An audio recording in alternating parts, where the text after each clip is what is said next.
नमस्कार, पुरंदर न्यूज चॅनलतर्फे आपलं सर्वांचं स्वागत आहे। या विभागाचे आमदार सन्माननीय संजयजी जगताप, माझे खूप वर्षांचे स्नेहित विजयराव कोलते, सन्माननीय बाबा जाधवराव, अण्णासाहेब खाडे, आप्पासाहेब पुरंदरे, कौशिक आणि सर्व पुरंदरे कुटुंबीय आणि सासवडचा ऐतिहासिक भाग वर्तमान काळात सुद्धा खूप आपुलकीने जपणारे आपण सर्वजण सासवड आणि परिसरातले मंडळींनो, इथे एक काँग्रेसचे लोकप्रतिनिधी आहेत, दुसरे विजयराव दोन्ही राष्ट्रवादीला मान्य असतील असे आहेत।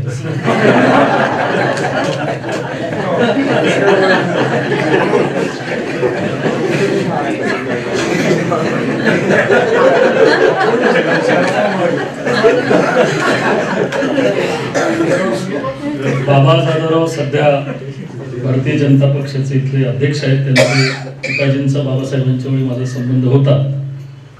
असे सगळेच बहुसंख्य पक्ष शिवसेना सोडली तर असताना त्यांनी, मी त्यांना कानात म्हटलं होतं काही सांगू नका, पण ते म्हणतात की तुम्ही देवेंद्रजींसारखे दिसताय।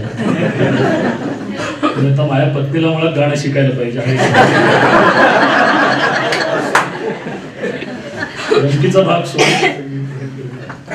पण देवेंद्रजी महापौर असल्यापासूनचा संपर्क आहे, संबंध आहे। पत्रकार म्हणून गेली 37 वर्ष त्या क्षेत्रात असल्यामुळे विधिमंडळाचं जे हिवाळी अधिवेशन असतं ते नागपूरला असतं, त्यामुळे बऱ्याच वेळा तोही संपर्क, आणि त्याहीपेक्षा संपूर्ण महाराष्ट्राच्या दृष्टीने एका बाजूला आनंददायी असा प्रसंग आणि सासवडकरांच्या दृष्टीने तो विशेष आनंददायी प्रसंग होता, पण त्याच वेळा इतिहासातल्या अनेक दुर्घटना आपण रिपीट करतो, त्यामुळे तो एका डोळ्यात त्यावेळेला अश्रू पण असायचा। असा 2015 मधला जो प्रसंग महाराष्ट्र भूषणच्या वेळचा होता, त्यावेळेला देवेंद्रजी हे मुख्यमंत्री होते आणि मुख्यमंत्री कार्यालय, राज्यपाल कार्यालय, सांस्कृतिक मंत्र्यांचं कार्यालय आणि बाबासाहेब पुरंदरे या चौघांच्यासाठी कोऑर्डिनेशन मी करावं अशी बाबासाहेबांची इच्छा होती, आणि ती देवेंद्रजींच्यामुळे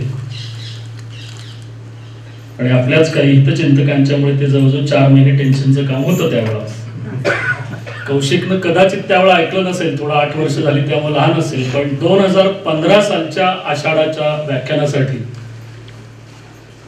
आधी 2 वर्ष मला सांगून ही तारीख चुकवायची नाही, तारीख म्हणजे ती तिथीनुसार येते म्हणून खुद्द बाबासाहेब पुरंदरेंनी सांगितलं होतं, आणि 2015 साली ते स्वतः मला इकडे घेऊन आले होते।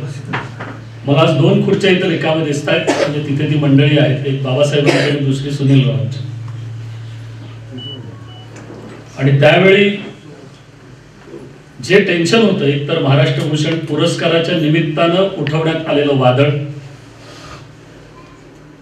त्याचा मी पुरस्कार जाहीर होण्याच्या आधीपासून ते पुरस्कार दिला गेल्यापर्यंतचा साक्षीदार आहे। हे सगळं सांगणं 2024 मध्ये सुद्धा किती व्यक्तिगत पातळीवर धोकादायक आहे याची मला जाणीव आहे,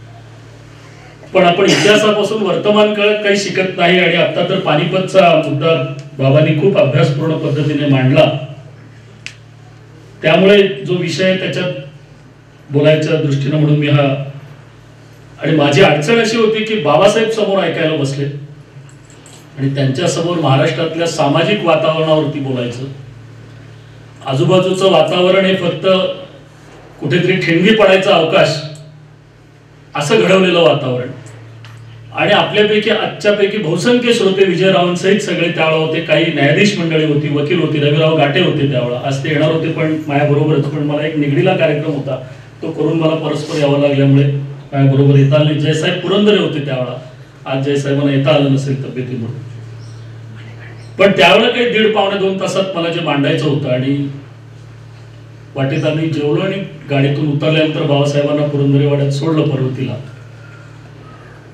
2015चं बाबासाहेबांचं ते वाक्य मला असं वाटतं की एकीकडे आनंद आहे पण किती मोठी जबाबदारी। बाबासाहेब म्हणाले, सागरराव आता मी मरायला रिकामा आहे, की ज्या पद्धतीने बोलायला पाहिजे होतं, जेवढंच बोलायला पाहिजे होतं, जितका संयम पाहिजे होता, जितका ॲग्रेसिव्हनेस पाहिजे होता, अशा मी सगळ्या कसोट्यांवर तुमची 2 तास परीक्षा घेत होतो, प्राचार्य शिवाजीराव भोसले ज्यांना वक्तृत्वातले गुरु मानतात अशा बाबासाहेबांनी असं काहीतरी सर्टिफिकेट देणं, मला असं वाटतं ती फार मोठी जबाबदारी होती. आणि ती सगळी आपल्यापैकी बहुसंख्य लोकांनी ऐकून सुद्धा त्यातून काही राहिला असेल तर विजयरावांनी जो फार मोठा सन्मान गेल्या वर्षी दिला की आचार्य अत्रेंच्या 125व्या जयंतीच्या निमित्तानं जे 25वं आचार्य अत्रे साहित्य संमेलन सासवडमध्ये झालं त्याचं अध्यक्षपद विजयरावांनी मला दिला, फार मोठा सन्मान. आणि तेही मला गुरुसमान असलेल्या डॉक्टर माशेलकर सरांनी त्याचं उद्घाटक व्हावं आणि मी अध्यक्ष, हे म्हणजे खरं तर विसंगत होतं. पण विजयरावांनी अशा अनेक विसंगती आयुष्यामध्ये जोडून आणलेल्या असतात, आपल्याला माहित आहे, तुम्हाला अनुभव असेल त्याचा, अजूनही ते त्या ह्याच्यात असतात आणि ते यशस्वी होतात. कारण समन्वयवादी माणसाचं हे काम असतं. समाजामध्ये काहीतरी लोकांनी सगळेच एका बाजूला आणि सगळेच असे परस्परांच्या विरोधात जाऊन चालत नाही. काही जणांनी समन्वयाची भूमिका नेहमी ठेवायला लागते आणि मी त्यांच्यात खरं तर त्यांचा परिचय नंतरच आहे. त्यांचे बंधू जे ज्येष्ठ बंधू पत्रकार होते दिल्लीमध्ये, तानाजीराव बोलते, त्यांचा माझा परिचय आधीपासूनचा. पण ते जिल्हा परिषदेचे अध्यक्ष असताना, ते कृषी परिषदेचे अध्यक्ष असताना बारीक लक्ष पत्रकार म्हणून बातम्यांच्या मध्ये त्यांची कुठे भाषणं व्हायची त्या संदर्भात असं सगळं असल्यामुळे मी मुद्दाम. आणि तरीही मला यावर्षी पुन्हा कौशिकनी फोन केला, याचा अर्थ माझ्यावर जबाबदारी अशी वाढली की आपल्या कुणालाही पश्चाताप होता का मला. हे 2015ला पण आले होते, 2023ला पण आले होते आणि यंदा आले. आणि पुन्हा समाजातल्या सगळ्यांचीच काही स्मरणशक्ती ही कमी झालेली असते असं मानणाऱ्यांपैकी मी नाही. त्यामुळे अर्थात अशा काही घरांमध्ये आलं, अशा काही वाड्यांमध्ये आलं, अशा काही वास्तूंमध्ये आलं की मग तिथल्या परंपरा, आम्ही बाबासाहेबांना नेहमी म्हणायचो की बाबासाहेब तुम्ही इतिहास काळातला कोणीही दिसला की ज्याला वर्तमान काळात त्याच्याच घरात कोणी विचारत नाही, समाजात तर राहिलं बाजूलाच, किंवा विचारावं असं वर्तन असत नाही म्हणून विचारत नाही, तर त्यांना तुम्ही 80 वर्षाचे आणि तुम्ही मुजरा कसा काय करता, तुम्ही वाकून नमस्कार कसा काय करता. तर बाबासाहेब म्हणायचे की सागरराव ती एक मोठी खिडकी आहे, त्या खिडकीतून मी त्यांचे पूर्वज बघतो, त्या खिडकीतून मी महाराज बघतो आणि माझा नमस्कार मुजरा हा त्यांना असतो, माध्यम मी करतो.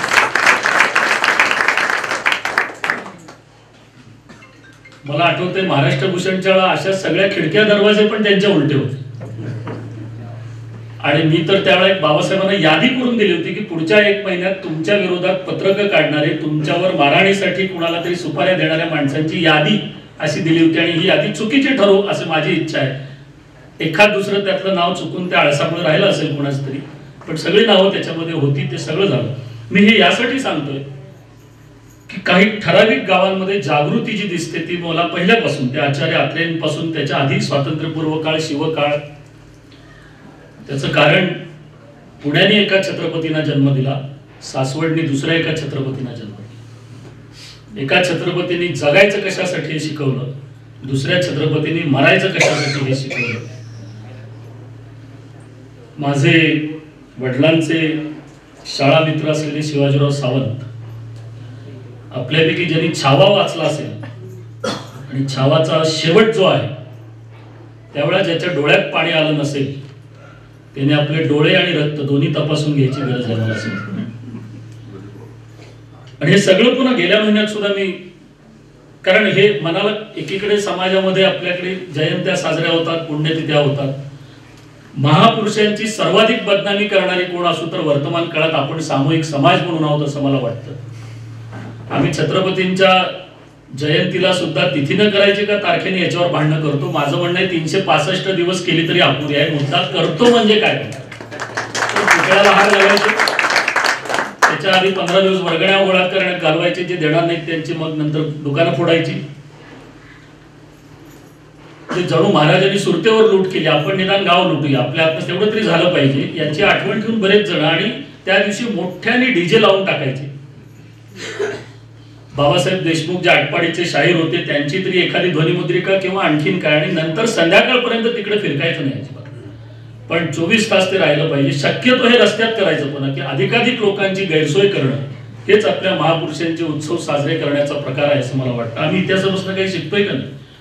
अशा काळामध्ये सासवड सारख्या जागृत शहरामध्ये अशी काही अनेक घराणी आहेत, त्यातल्या एका घराण्याने 50 वर्षे, मला आठवते निपाणीला एक सोलापूरकर नावाचं कुटुंब, निपाणी आपलं कोल्हापूरच्या पुढे कागलच्या तिथलं, भौगोलिक दृष्ट्या ते बेळगाव जिल्ह्यात आहे पण बहुसंख्य मराठी भाषिक आहेत. त्या सोलापूर कुटुंबियांच्याकडे गेली 250 वर्ष नवरात्राचा उत्सव साजरा होतो. त्या 9 दिवसांमध्ये अनेक सांस्कृतिक कार्यक्रम, व्याख्यानं, कीर्तन होतातच, प्रवचन होतातच. पण त्याही पेक्षा स्वातंत्र्यपूर्व काळापासून आणि नंतरच्या काळात मला जो त्यातला भाग आवडला आणि तिथे व्याख्यानाला गेल्यानंतर जो अंगावर काटा मारला, आज तोही तसा तिथे मारतोय, तो म्हणजे त्या एका वाड्यामध्ये महात्मा गांधीजी, लोकमान्य टिळक, बाबासाहेब आंबेडकर आणि स्वातंत्र्यवीर सावरकर येऊन गेले. त्यातल्या दोघांची छायाचित्र उपलब्ध आहेत. आणि लोकमान्य टिळक हे बेळगावहून येणार कळल्यानंतर सोलापूरकरांनी विनंती केली होती की आपण सगळ्यांनी यावं, आमच्या वाड्यामध्ये मुक्काम करावा, एक दिवस पाहुणचार घेऊन मग पुढे जावं. साहित्य सम्राट नचिन केळकर, जे केसरीचे पुढे संपादक आणि टिळकांचे सहकारी होते, अशी साधारणपणे 25 ते 30 माणसं बेळगावहून त्या वाड्यात येणार होती. म्हणून सोलापूरकरांच्या त्यावेळच्या जे पिढीचे प्रतिनिधी होते त्यांना माहित होतं की टिळकांना सुपारीचं व्यसन आहे, त्यांना सुपारी खायला. बहुसंख्य लोक टिळकांची आठवण त्यासाठीच काढतात आले. म्हणजे एकतर मी शेंगा खाल्ल्या नाही, फोलपटे टाकणार नाही, किंवा मग टिळक सुपारी खात होते. सोलापूरकरांनी कोल्हापूर आणि सांगलीमधून जवळजवळ 30 प्रकारच्या सुपाऱ्या आणल्या होत्या, कारण टिळकांना नेमकी कुठली सुपारी चालते हे माहित नव्हतं. आणि त्यांनी कोल्हापूरून गाद्या आणि ज्या पद्धतीने लोड आणि पडदे आणि फुलांच्या माळा आणि ती जी खोली सजवली होती, जिथे टिळकांची व्यवस्था केली होती, ती खोली आजही तिथे आहे. मला असं वाटतं या घराण्याच्या परंपरा असतात.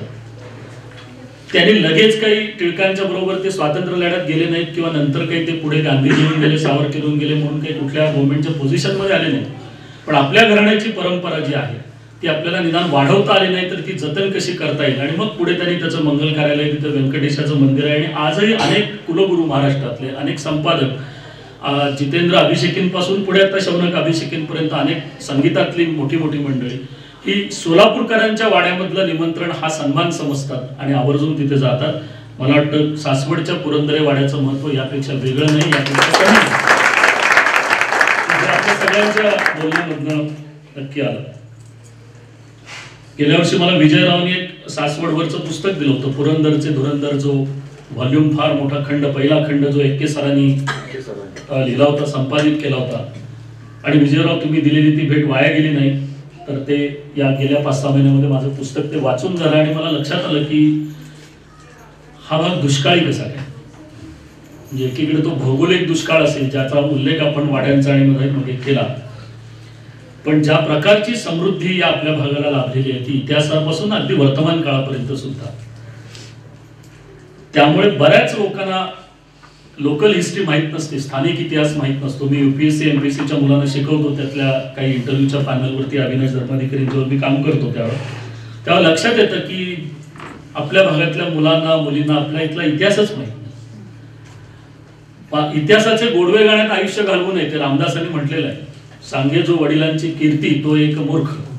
याचा अर्थ फक्त पूर्वजांचे गोडवे गावेत असं अजिबात नाही, पण ज्यांचा इतिहास चुकीचा होतो त्यांना भूगोल नंतर त्यांच्या कंट्रोलमध्ये राहत नाही, त्यांचा भूगोल बदलत असतो. मला असं वाटतं इतिहासाचं आपल्या दृष्टीनं स्थान ते महत्वाचं आहे.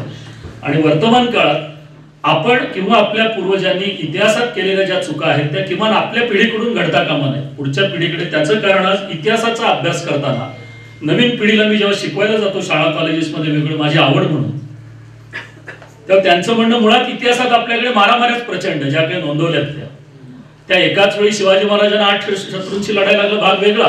पण शिवाजी महाराजांना आजोळशी पण लढायला लागलं आणि सासूरवाडीशी पण लढायला लागलं, जे वर्तमान काळात आपणही करतो. आज कारण वेगवेगळी असतील, त्यांनी स्वराज्यासाठी केलं, आपण प्रॉपर्ट्यांसाठी करतो, भाग वेगळा असेल, पण अजून तेच चालू आहे.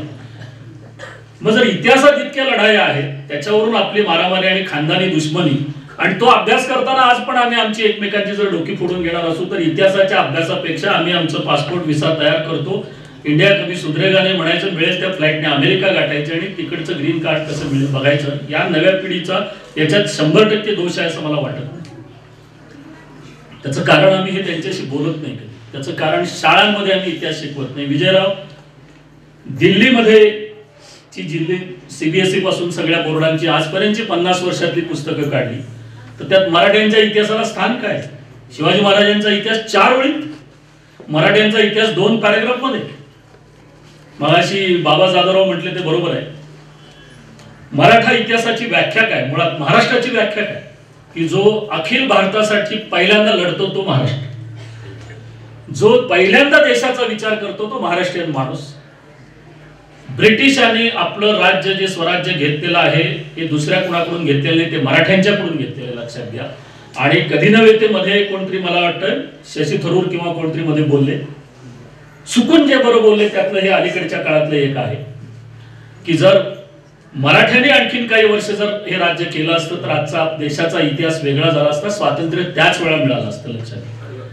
आता हे शशी थरूर सारख्या ज्या विचारसरणीमध्ये ते वाढले आणि ते अत्यंत नंतर गडबड करायचे सगळे, त्यांना उशिरा का असे ना आपल्याकडे फार मोठ्या लोकांना आपलं सगळं उशिरा का पडतं हे आपल्याला कळत नाही.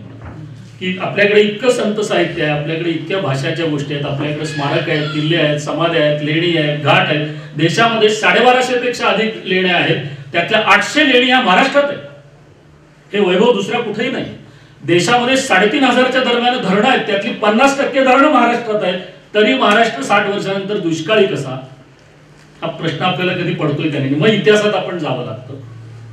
आजही तुम्ही सारसबागेच्या तिथे गेलात तर भेळीची दुकानं दिसतील तुम्हाला. सिंहगड पर्वती पुलाच्या अलीकडच्या बाजूला उजव्या हाताला जिजाऊ साहेबांनी दादोजी कोंडदेवांना आदेश देऊन पुण्यातलं पहिलं छोटं धरण बांधलंय ते त्या सारसबागेच्या तिथं बांधलं.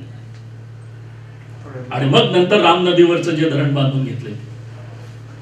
आम्ही पुढे काय करतो, त्या बागेचं काहीतरी करताना, पुनर्रचना करताना मग काहीच माहित नसतं. आम्ही जे दिसतो ते स्ट्रक्चर पाडून टाकतो आणि मग तिथे बोर्ड लागतात काय, सुलभ शौचालय. संकल्पना जेवढी त्या शौचालयाची भिंत त्याच्यापेक्षा डबल नावं त्याच्यावर असतात. म्हणजे तिकडे जाताना यांची आठवण ठेवूनच जायचं. आता मला कळत नाही की आपण 450 किल्ल्यांपैकी केवळ सिंधुदुर्ग किल्ल्यावरती शिवाजी महाराजांचं इथे त्यांचे पायाचे आणि हाताचे ठसे आहेत. एकाही किल्ल्यावरती शिवाजी महाराजांचं नाव नाहीये, कुठे एकही पाटी नाहीये. आज लावू नये असं मी अजिबात म्हणणार नाही, ती पाहिजेच. कारण आता कामं करून सुद्धा निवडून देतील अशी लोकांची सुद्धा मानसिकता राहिलेली नाहीये.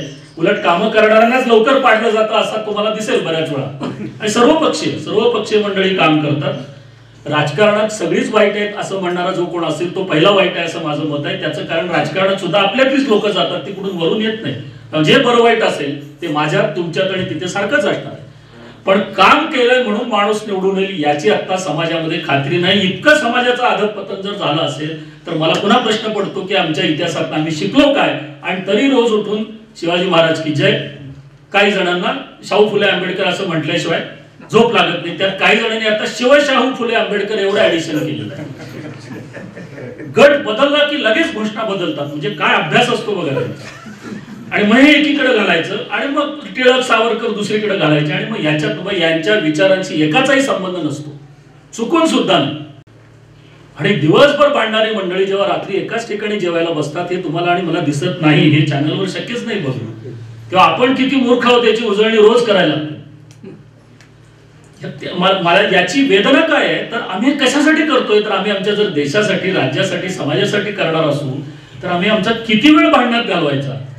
आमच्या विधिमंडळातल्या निवडून दिलेल्या सदस्यांपैकी विरोधी पक्ष नेत्याला जर आपण कुठल्या प्लॅटफॉर्मवर बसून शिव्या देतो आई बहिणींच्या नावे याचाही भान नसेल तर मग त्यांची तिथे जाण्याची पात्रता नाही. त्याच्यात त्यांच्यापेक्षा तुमचा आणि माझा दोष जास्त आहे. त्याचं कारण आपण इतिहासातून काही शिकलेलो नाही. आम्ही शिवाजी महाराजांचं नाव फक्त घ्यायचं. 1630 ते 1680. मी शिवचरित्र आज मुद्दाम सांगणार नाही, त्याचं कारण या वाड्याने ते अनुभवलेलं आहे. तर मी वेगळं सांगायची काय गरज. ते बाबासाहेबांनी सांगितलेलं आहे. कित्येक वेळा आपण सगळ्यांनी माझ्यापेक्षा जास्त वेळा कदाचित ऐकलं असेल. माझं सुदैव आहे की बाबासाहेबांचा सहवास हा माझ्या वडिलांच्या वेळी माझ्या जन्माच्या आधीपासून आमच्या घराण्याला लाभला. आणि ज्यांनी शिवाजी महाराजांचं चरित्र लिहिलं, जे 4 पिढ्यांमध्ये पेरलं, त्या बाबासाहेबांचं चरित्र लिहायचं भाग्य मला लाभलं. हा त्यातला माझा वैयक्तिक आनंदाचा भाग आहे. आणि मग पुरंदरे घराण्याची जी आडनावं बदलत गेली, जे मूळ घराणं कर्नाटकामधलं होतं तिथलं मूळ आडनाव लोकरस होतं.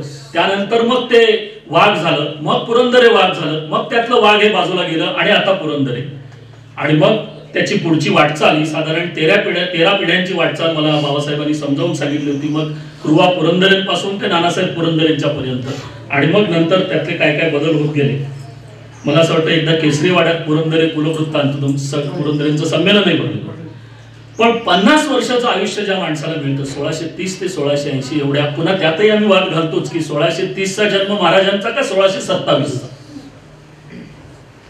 मला असं वाटतं हे महाराष्ट्रीयन माणसाचं वैशिष्ट्य. म्हणजे तो आता एकटा असला तरी वाद करतो का काय असं वाटायला लागलं. म्हणजे वादाला दुसरा माणूस पाहिजेच असं वाटत नाही, त्याच्या मनातही वाद असणारच, दुसरा आल्यावर फक्त बोलून दाखवत असेल. महाराष्ट्रीयन माणूस शक्यतो दुसऱ्याचं कौतुक करायला जात नाही. बघा तुम्ही नात्यात सुद्धा तुम्हाला दिसेल, समाजातून तर राहिलं बाजूलाच, शक्यतो तो टाळ्या वाजवायला जात नाही. शेजारचा वाजवतोय का बघूया म्हणतो आपण, अनुमोदन. आणि आज मला इथे दिसत नाही, पण महाराष्ट्रीयन माणसाचं वैशिष्ट्य तो हसत नाही, शक्यतो हसत नाही. सारखे मोदी साहेब फॉरेनला जातात, त्यामुळे देशाची जबाबदारी आपल्यावर आहे. अशा टेन्शन खाली विनाकारण, म्हणजे ते खरं घेतलं असतं टेन्शन तर ठीक आहे, विनाकारण, पण तो हसतच नाही. आणि माझा आज तुम्ही म्हणून म्हटलं इथला अपवाद आहे, पण वेळेत हसलं नाही तर मग काय होतं, सेवानिवृत्तीनंतर लवकर पहाटे उठून झोप लागत नाही म्हणून हास्य क्लब जॉईन करावं लागतं. आणि ज्यांना उत्तम झोप लागते त्यांची झोपमोड केल्याचं पाप मग नंतर आपल्या अंगावर घ्यावं लागतं. माझं म्हणणं, मोकळेपणाने हसायला हरकत नाही, जिथे हसू येईल.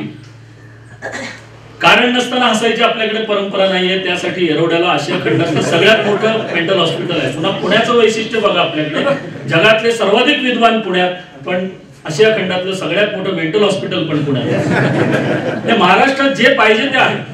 महात्मा गांधींचे गुरु गोपाळकृष्ण गोखले महाराष्ट्रात, महात्मा गांधीजींनी देशातले निवडलेले पहिले शिष्य किंवा सत्याग्रही विनोबा भावे महाराष्ट्रात, दुर्दैवानी महात्मा गांधींचा मारेकरी पण महाराष्ट्रात. महाराष्ट्रात जे पाहिजे ते आहे. हे इतिहासात पलीकडे जात नाही म्हणून अडचण वाटते. शिवाजी महाराजांचं आयुष्य फक्त 50 वर्षाचं, 1630 ते 80 आपण गृहीत धरलं तर. इतिहासामधली विकृती किती आपल्या आज गेलेल्या, हा बदललेल्या अन्नामुळे का काय? पूर्वीच्या पिढ्याने जे कसदार अन्न खाल्लं होतं ते थोडं होतं, आता आम्ही सगळे जंक फूड आणि बाकी काही खातो. काय खातो तेच कळत नाही, कारण इतकं त्यात शिजवलेलं असतं काय काय. त्याचा परिणाम आहे का काय मला माहित नाही. तुम्हाला ऐकायला वेदना होती. आता संशोधन चाललेलं आहे की बाजीप्रभूंची जन्मतारीख, बाजीप्रभू देशपांडेंची जन्मतारीख सापडत नाही. त्यामुळे पावनखिंडीत युद्धच झालं नाही, ते युद्ध विशाळगडच्याच पायथ्याशी झालं. अशावरती काही जण काम करतात.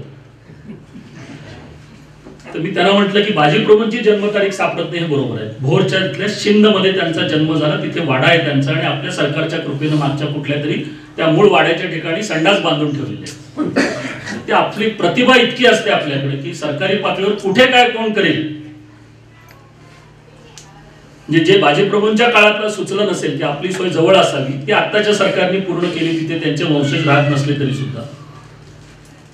मग मी एकाला म्हटलं की जर बाजीप्रभूंची जन्मतारीख सापडत नाही म्हणून इतिहासातून बाजीप्रभू आपण बाजूला करणार असू, तर औरंगजेबाची विजार तरी कुठे सापडली? औरंगजेब काय विजार घालत नव्हता. म्हणजे कशाला काय लॉजिक लावावं. बरं, समजा असं क्षणभर मान्य केलं की तो 16 जुलै 1660 बाजीप्रभूंचा पावनखिंडीतला रणसंग्राम झाला नव्हता, तो विशाळगडच्या पायथ्याशी झाला, खोटं आहे, क्षणभर मान्य केलं.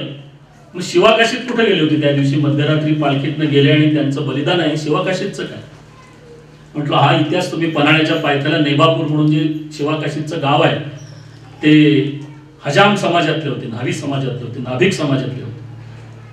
तर तिथे जाऊन सांगा, म्हणजे मग वस्त्रे कसे मागे लागतील बघा. म्हणजे आम्हाला याची जाणीव पण नाही की आम्ही आत्ताचा समाज एकीकडे दुभंगतोय, दुसरीकडे धर्म, जात, पंथ, प्रांत, भाषा, लिंग या सगळ्यामध्ये आमच्यावर सीमेवरची संकट किती आहेत आपल्याला माहित नाही. आजही चीन आणि भारतच्या बॉर्डरवरती अनेक गोष्टी सरकारी पातळीवर बाहेर येत नाहीत, ते बरोबर आहे. पण ज्या प्रकारची संकट आहे, म्हणजे आपल्या गावामध्ये आपल्या महाराष्ट्रीयन पदार्थांचा स्टॉल नसतो, पण चायनीजचा गाडा असतो. आम्ही जर इतका स्वाभिमान गमावणार असू आणि तरी पुन्हा आम्ही शिवाजी महाराज की जय उठलो बसलो की आणि शाहू फुले आंबेडकर, आम्ही नेमकं त्यातनं काय शिकतो? हे 50 वर्षाचं शिवाजी महाराजांचं जे आयुष्य आहे, मी आज त्यातलं फार काही सांगणार नाही, पण 1-2 गोष्टी यासाठी सांगतो की शिवाजी महाराजांनी आरमार उभा करणारा हा पहिला राजा आहे त्यावेळेच्या भारतामध्ये. एकीकडे मोगल, आदिलशाह, कुतुबशाह, निजामशाह, पोर्तुगीज, डच, इंग्रज आणि हे कमी म्हणून सगळे स्वकीय शत्रू, या सगळ्या शत्रूंशी सामना करत करत करत आरमार उभे करणारे शिवाजी महाराज. काय करावं त्यांनी? कोकणामध्ये आणि गोव्याच्या बॉर्डरला पोर्तुगीज राजवट असून सुद्धा अरब राष्ट्रांमधून येणारे जे शत्रू होते ते आपल्या इथल्या लोकांना गुलाम म्हणून नेऊन पळवायचे आणि विकायचे, आणि इथल्या बायकांना पळवून विकायचे, अत्याचार करायचे. आजही तुम्ही कोकण गोव्याची बॉर्डर बघितली तर ही पुणे, शिवनेरी या भागापासून खूप लांब आहे आजही. त्यावेळेच्या काळात तर किती असेल हे जेव्हा शिवाजी महाराजांना कळलं तेव्हा शिवाजी महाराजांच्या लक्षात आलं की आपला आरमार वीक आहे, आपला आरमार अशक्त आहे, ते करायला पाहिजे. संगमेश्वरच्या जवळ एक छोटंसं खेड आहे, ते सुतार मंडळींना दत्तक दिलं, ते त्यांना दिलं आणि तिथे आरमार आपली तयार करायच्या पहिल्या ज्या होड्या आहेत त्या संगमेश्वर जवळच्या त्या खेड्यात तयार झाल्या. त्यातल्या आपल्या पहिल्या युद्धनौकेचं नाव आहे संगमिरी नाव आहे, म्हणजे संगमेश्वरी. आणि मग या आरमारातल्या जेव्हा नौका गस्त घालायला कोकण आणि गोव्याच्या बॉर्डरला गेल्या तेव्हा हे अरब कंट्रीज मधून आलेल्या सगळ्या लोकांना पकडलं. त्यांना मारता आलं असतं शिवाजी महाराज, त्यांच्या सैन्याला मारता आलं असतं, त्यांना मारलं नाही. त्यांना तिथून सगळ्यांना गोळा करून आणलं आणि या कोयनेच्या बॅकवॉटरला जंगलात जो प्रचंड अवघड किल्ला आहे वासोटा किल्ल्यावरती 4 महिने ठेवलं. आजही वासोट्याला जर जायचं असेल ट्रेकिंगला तरी अस्वल आणि वाघांची भीती आहे, प्रचंड अवघड आहे. आणि तिथे त्यांचा छळ केला आणि पुन्हा बोटीतून त्यांना सोडलं तिकडे. त्याचं कारण ही मंडळी अरबस्तानमध्ये जाऊन सांगतील की एक वेळ मेलेलं बरं, पण राजाच्या सैन्याच्या हाती लागलो तर 4 महिने जे हाल करतात. आणि तेव्हापासून तिथली जी गुलामी होती ती बंद झाली. मग गोव्यातलं सप्तकोटीश्वराचं मंदिर आहे, जे पोर्तुगीजांनी विहिरीच्या काठाला लोकांच्या पायाखाली गेलं पाहिजे म्हणून महादेव सप्तकोटीश्वराला मंदिर उद्ध्वस्त करून टाकलं होतं. ते आधी शिवाजी महाराजांनी आणि मग संभाजी महाराजांनी सप्तकोटीश्वराचं मंदिर बांधलं. पण हे सगळं आरमारामुळे. आरमाराची सुद्धा बघा, सिंधुदुर्गची उभारणी 1664 ला आहे, म्हणजे 1664 ला सुरतेची लूट आहे पहिल्यांदा. सुरत लुटल्यानंतर महाराज थेट महाराष्ट्रात आले पुढे. ते परदेशी कुठल्या बँकांकडे गेले नाही, परस्परच तिकडे जावं, अकाउंटवर इकडे काहीच नको. ती लूट सगळी आली लोहगडला. महाराजांनी मावळात फार्म हाऊस नाही घेतले, जमिनी घेतल्या नाही, माड इंजवडीला प्लॉट घेऊन काही कंपन्या बांधल्या नाही. म्हणजे ते बांधणं चुकीचं आहे असं मी म्हणत नाही, पण त्यातनं ते करणं हे चुकीचं आहे. हे त्याने केलं नाही एवढा जरी आदर्श आपण आज ठेवला तर अनेक सरकारी योजना व्यवस्थित काम करायला लागतील, पूर्ण भूमिपूजन झाल्यावरच पडणार नाहीत. आम्ही निदान तेवढं तरी काहीतरी आदर्श घ्यायला पाहिजे. लोहगडची लूट, मग सिंधुदुर्गच्या उभारणीवर त्या कुर्टे बेटावरती जो सिंधुदुर्ग किल्ला महाराजांनी उभारला, पुढे आग्र्याचा दौरा लगेच 1666चा. आग्र्याच्या कैदेत महाराज आग्र्याच्या कैदेत असताना मात्र सिंधुदुर्गचं बांधकाम हे ठरल्याप्रमाणे होत होतं. शिवाजी महाराज इथे आपल्याला प्रेरणा देतात. म्हणून शिवाजी महाराज की जय, की त्यामध्ये कुठेही मागे पुढे होत नव्हतं, त्याच्या गुणवत्तेमध्ये मागे पुढे नाही. 300-350 वर्ष समुद्राच्या लाटा खाऊन तो किल्ला, आताही गोड्या पाण्याची विहिरी आहे, तो किल्ला आजही तसाच आहे. काही बुरुज पडायला झाले ते आपल्या दुर्दैवाने, की आपली सरकार त्या आर्किओलॉजीकडे देऊन बसतात आणि कोणी काहीच करत नाही. पण मला एक छोटासा वाटा तिथे घेताना की सिंधुदुर्ग आणि विजयदुर्गसाठी आम्ही प्रेरणोत्सव समित्या स्थापन केल्या.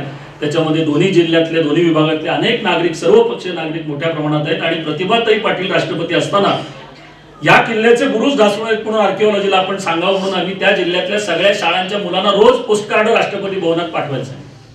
15 पैशाचा एक मेसेज, आमचा किल्ला वाचवा, आम्हाला त्याच्यासाठी काही करू दे.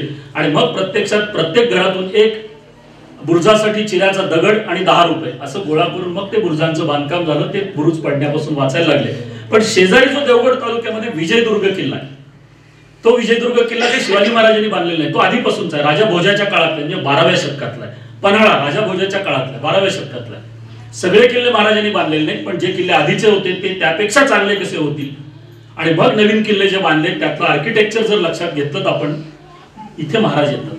रायगडाचं बांधकाम जेव्हा हिरोजी इंदलकरांच्याकडे दिलं होतं ते पूर्ण झालं. रायगडला पायरीने चढून जाताना लक्षात येईल की त्यातल्या एका पायरीच्या खाली हिरोजी इंदलकरांचं नाव आहे.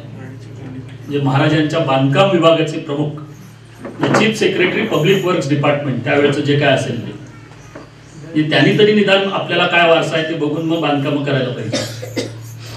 आणि तिथे लिहिलंय पुन्हा काय, सेवेसी ठाई तत्पर हिरोजी इंदलकर. आणि हिरोजींची इच्छा अशी होती की महाराजांसहित या किल्ल्यावर येणाऱ्या सगळ्यांची पायधूळ माझ्या नावावर झाडली जावी, मग मी कृतार्थ झालो हा किल्ला बांधून. म्हणून ते केवळ एका पायरीच्या तिथे त्यांचं नाव कोरलेलं आहे, बाकी कुठेही नाही. रायगड सारखा अभेद्य किल्ला जो शिवाजी महाराजांनी बांधला. त्याच विजयदुर्ग किल्ल्याच्या तिथे मात्र 2 गोष्टी आजच्या पिढीला माहित पाहिजेत. मग इतिहास सांगताना आपण जर वर्तमान काळात त्या पिढीला आणलं, त्यांच्या आवडत्या विषयांकडे आणलं, त्याचं आधुनिक विज्ञान तंत्रज्ञानाशी असलेलं नातं काय, त्यातलं आर्किटेक्चर काय, तिथले ऐतिहासिक घटना केवळ आहेत त्या आहेतच, पण आज त्याचं महत्व काय, भूगोलाच्या दृष्टीनं महत्व काय, आरमाराच्या दृष्टीनं महत्व काय, आंतरराष्ट्रीय संबंधांच्या दृष्टीनं महत्व काय. ती घटना जर घडली नसती तर आपला इतिहास कसा बदलला असता. याचे तपशील आम्ही ना शाळेत शिकवतो, ना कॉलेजेसमध्ये शिकवतो, ना घरात शिकवतो. आम्ही शिकवतो फक्त त्या मारामाऱ्या त्यावेळेला काही ज्या घडल्यात. पण तो विजयदुर्ग किल्ला 12व्या शतकातला असला तरी शिवाजी महाराजांनी आरमारी धोका ओळखून, पोर्तुगीज असतील, इंग्रज असतील, विजयदुर्ग किल्ला त्याला तिन्ही बाजूनी पाणी आहे आणि एका बाजूने आपण थेट आपल्यापैकी बरेच जण गेले असतील विजयदुर्गला जाता येतं. साधारणपणे 17 एकर मध्ये तो किल्ला आहे. तर त्याच्या उजव्या बाजूला समुद्रामध्ये त्या काळात शिवाजी महाराजांनी एक दगडी भिंत बांधून घेतलेली आहे. ती आजही आहे. का तर उथळ पाण्यावरती आपल्या स्वराज्यातली जहाजं छोटी छोटी आणि होड्या, बोटी, तराफे, मचवे हे जाऊ शकते, त्याला खोल पाणी लागत नाही. पण मोठमोठी जहाजं जी शत्रूची प्रचंड युद्ध सामग्री घेऊन येतात ती किल्ल्यावरती आक्रमण करण्यापूर्वीच, कारण 2च किल्ले महत्वाचे त्या भागात आहेत, मग पुढे जंजिरा आणखी बाकी सगळे, हे किल्ले व्यवस्थित राहिले तर आपला आरमार राहणार आहे. ते तिथपर्यंत येऊ नयेत, शत्रूची जहाजं फुटून तिथे नष्ट व्हावीत, बुडावीत म्हणून ती दगडी भिंत जी दिसत नाही आजही, ती आजही खाली आहे. आणि तिथे इंग्रजांपासून सगळ्यांनी अनेक मोहिमा राबवल्या. जी शेवटची झाली नंतर धुळप आणि त्यांच्या काळातला भाग वेगळा, ती यशस्वी झाली. पण सगळी जहाजं फुटून बुडायची, ती जहाजं पुढेपर्यंत येत नव्हती आणि विजयदुर्ग वाचला. याचं महत्व काय आहे तर गोव्यामध्ये जी ओशनोग्राफी नावाची संस्था आहे, सागरी संशोधन संस्था, CSIR नावाची भारत सरकारची जी संस्था आहे, ज्याचे डॉक्टर माशेलकर सर 11 वर्ष दिल्लीमध्ये महासंचालक होते. पुण्यामध्ये जी NCL आहे, नॅशनल केमिकल लॅबोरेटरी, अशा 40 प्रकारच्या प्रयोगशाळा भारतामध्ये आहेत की ज्यामध्ये 30,000 शास्त्रज्ञ काम करतात. त्याचे पहिले महाराष्ट्रीयन अध्यक्ष 11 वर्ष राहण्याचा मान माशेलकर सरांना मिळाला होता. त्यातली जी एक ओशनोग्राफी म्हणून संस्था आहे गोव्यामध्ये, पणजीमध्ये, तिथल्या शास्त्रज्ञांनी गेल्या 30 वर्षापूर्वी कॅमेऱ्यां सहित सगळं नेऊन त्यांना जेव्हा हे लक्षात आलं तेव्हा विजयदुर्गचा अभ्यास केला आणि ती भिंत शोधून काढली. केवढं हे रहस्य आहे आणि इतिहासामधलं. शिवाजी महाराजांनी त्या काळात, तुम्ही इथेही गेलात तरी प्रतापगडच्या जवळ एक पार नावाचं गाव आहे, त्या पार गावाला जाणारा जो पूल आहे तो शिवाजी महाराजांच्या काळात बांधलेला आहे. आजही तो तसाच आहे, आजही तसाच. आणि याच्यावरती निनाद बेडेकरांचं एक छोटं पुस्तक आहे, विजयदुर्गचे रहस्य नावाचं पुस्तक आहे. त्याच्यामध्ये याचे सगळे तपशील, नकाशे आणि तो ओशनोग्राफीने केलेलं रिसर्च हे लक्षात येईल. शिवाजी महाराज मोठे आहेत ते अशा अनेक कारणांसाठी आहेत की त्यांनी एकाच वेळी प्रशासनाकडे लक्ष दिलं, लढाया होत्या, नातेसंबंध आहेत, सामान्य मावळे आणि शेतकऱ्यांच्या मधनं स्वराज्यासाठी प्रेरणा देऊन त्यांनी माणसं उभी केली. त्याच वेळा त्यांनी इकॉनॉमीचा अभ्यास केला, त्याच्या संदर्भात काय करता येईल. शिवाजी महाराजांनी काय केलं हे माहीत करून घेण्यातच आपला जन्म मुळात अपुरा आहे, अभ्यास राहिला बाजूलाच. माझं म्हणणं हे शक्य नाही तर त्याच्यावरनं वाद घालण्याची गरज काय. त्याच विजयदुर्ग किल्ल्यावरती आणखीन एक घटना पुढे घडली ज्याचा वर्धापन दिन पुढच्या महिन्यात असतो. जगभरामध्ये युरोपियन राष्ट्रातले शास्त्रज्ञ सूर्यग्रहणांचा अभ्यास करण्यासाठी योग्य जागा कुठल्या आहे, त्या काळात जेवढी साधनं उपलब्ध होती त्यांच्याकडे, त्याच्या आधारे अक्षांश रेखांश शोधून जगभरातली ठिकाणं निवडायची. त्यातलं एक दक्षिण आफ्रिकेत होतं, पण तिथल्या लोकांचा उपद्रव खूप झाल्यामुळे त्यांनी ते कॅन्सल केलं. कारण भारतामधली त्या काळात 18व्या शतकात 2 ठिकाणं मिळाली. त्यातलं पहिलं म्हणजे आंध्र प्रदेशातलं गुंटूर आणि दुसरं त्याही पेक्षा सूर्यग्रहणाचा अभ्यास करण्यासाठी सर्वाधिक योग्य ठिकाण त्यांना विजयदुर्ग किल्ल्यावरती मिळालं. आणि एक लॅकशायर नावाचं आणि जॉन्सन नावाचे 2 फ्रेंच आणि युरोपियन शास्त्रज्ञ, त्यांनी 1 वर्ष आधी याचा अभ्यास करून श्रीलंकेतल्या कोलंबो मार्गे जहाजातून आपल्या अभ्यास साधन आणि दुर्बिणींचे 80 मोठे पेटारे विजयदुर्गवरती आणले आणि त्या दुर्बिणी सेट करण्यासाठी तिथे काही बांधकाम केलं. विज्ञानाच्या विद्यार्थ्यांना आपल्याला हे सांगायला पाहिजे की 18 ऑगस्ट 1868 ला जगभरातला सगळ्यात महत्वाचं मूलद्रव्य किंवा ज्याला वायू म्हणतो, जो आपल्या AC पासून अनेक औषधांमध्ये वापरला जातो, त्या हेलियम मूलद्रव्याचा शोध हा 18 ऑगस्ट 1868 ला विजयदुर्गवर लागलेला आहे. त्याच वेळा तो गुंटूरला पण लागलेला आहे, कारण दोन्ही सायंटिस्ट त्या सूर्यकिरणांचा, सूर्यग्रहणांचा अभ्यास करत होते. तुम्हाला आणि मला हे माहित नसतं की पुढच्या 100 वर्षात येणारी ग्रहणं कुठली आहेत ही आपल्या पंचांगकर्त्यांनी लिहून ठेवलेली आहेत. आम्ही त्याचा अभ्यास करत नाही, याच्यात पंचांगकर्त्यांचा दोष काय आम्हाला माहित नसतं. पावसाच्या तारखा परफेक्ट देतात तर कुठल्या भागात आणि कुठपर्यंत, सगळे अत्याधुनिक साधनं असून सुद्धा बऱ्याच वेळा हवामान वेधशाळांना ते जमत नाही. ते आपल्या पंचांगाच्या त्याच्या मागे सायन्स आहे. ह्या सगळ्याकडे महाराजांनी लक्ष दिलं होतं. आम्ही नव्या पिढीला हे सांगायला पाहिजे, तो हेलियम पॉइंट ज्याला म्हणतात किंवा ते आज ओटे शिल्लक आहेत त्याला साहेबाचे ओटे म्हणतात, की त्या ओट्यावर बसून साहेबांनी सूर्यग्रहणाचा अभ्यास केला. आम्ही हे केव्हा सांगणार आहे की नाही, आणि हे या पद्धतीने इतिहास जर आम्ही आमच्या मुलांना शिकवायला लागलो पुढच्या पिढ्यांपर्यंत, त्यांना त्यामध्ये आवड निर्माण होते. त्या काळात विज्ञान तंत्रज्ञानाचा संबंध आहे, त्या काळचं आर्किटेक्चर इतकं जर परफेक्ट असेल की 400 वर्ष पूल टिकून राहतो, 400 वर्ष समुद्रातली भिंत टिकून राहते. मला असं वाटतं शिवाजी महाराज की जय हे त्यासाठी मारे. बाकीच्या लढाया बिड्या तर सगळं आहेच. इकॉनॉमीच्या बाबतीत किती होते? 1674 जो राज्याभिषेक झाला, यंदा त्याची 350 वर्ष पूर्ण झाली. आपण काय केलं राज्यभरात? 350 वर्ष शिवाजी महाराजांच्या राज्याभिषेकाला झाली. म्हणून आपण महाराष्ट्रात काय केलं एवढं सहज तुम्ही बघा, मग तुम्हाला लक्षात येईल आपण काय केलं ते. त्यावेळेला सुद्धा इतक्या धांदलीमध्ये ब्रिटिशांचा प्रतिनिधी जो सत्कारासाठी आला होता, हेनरी ऑक्सिडेन, बऱ्याच वेळा जाणता राज्यामध्ये आपण ते बघितलेलं आहे दृश्य.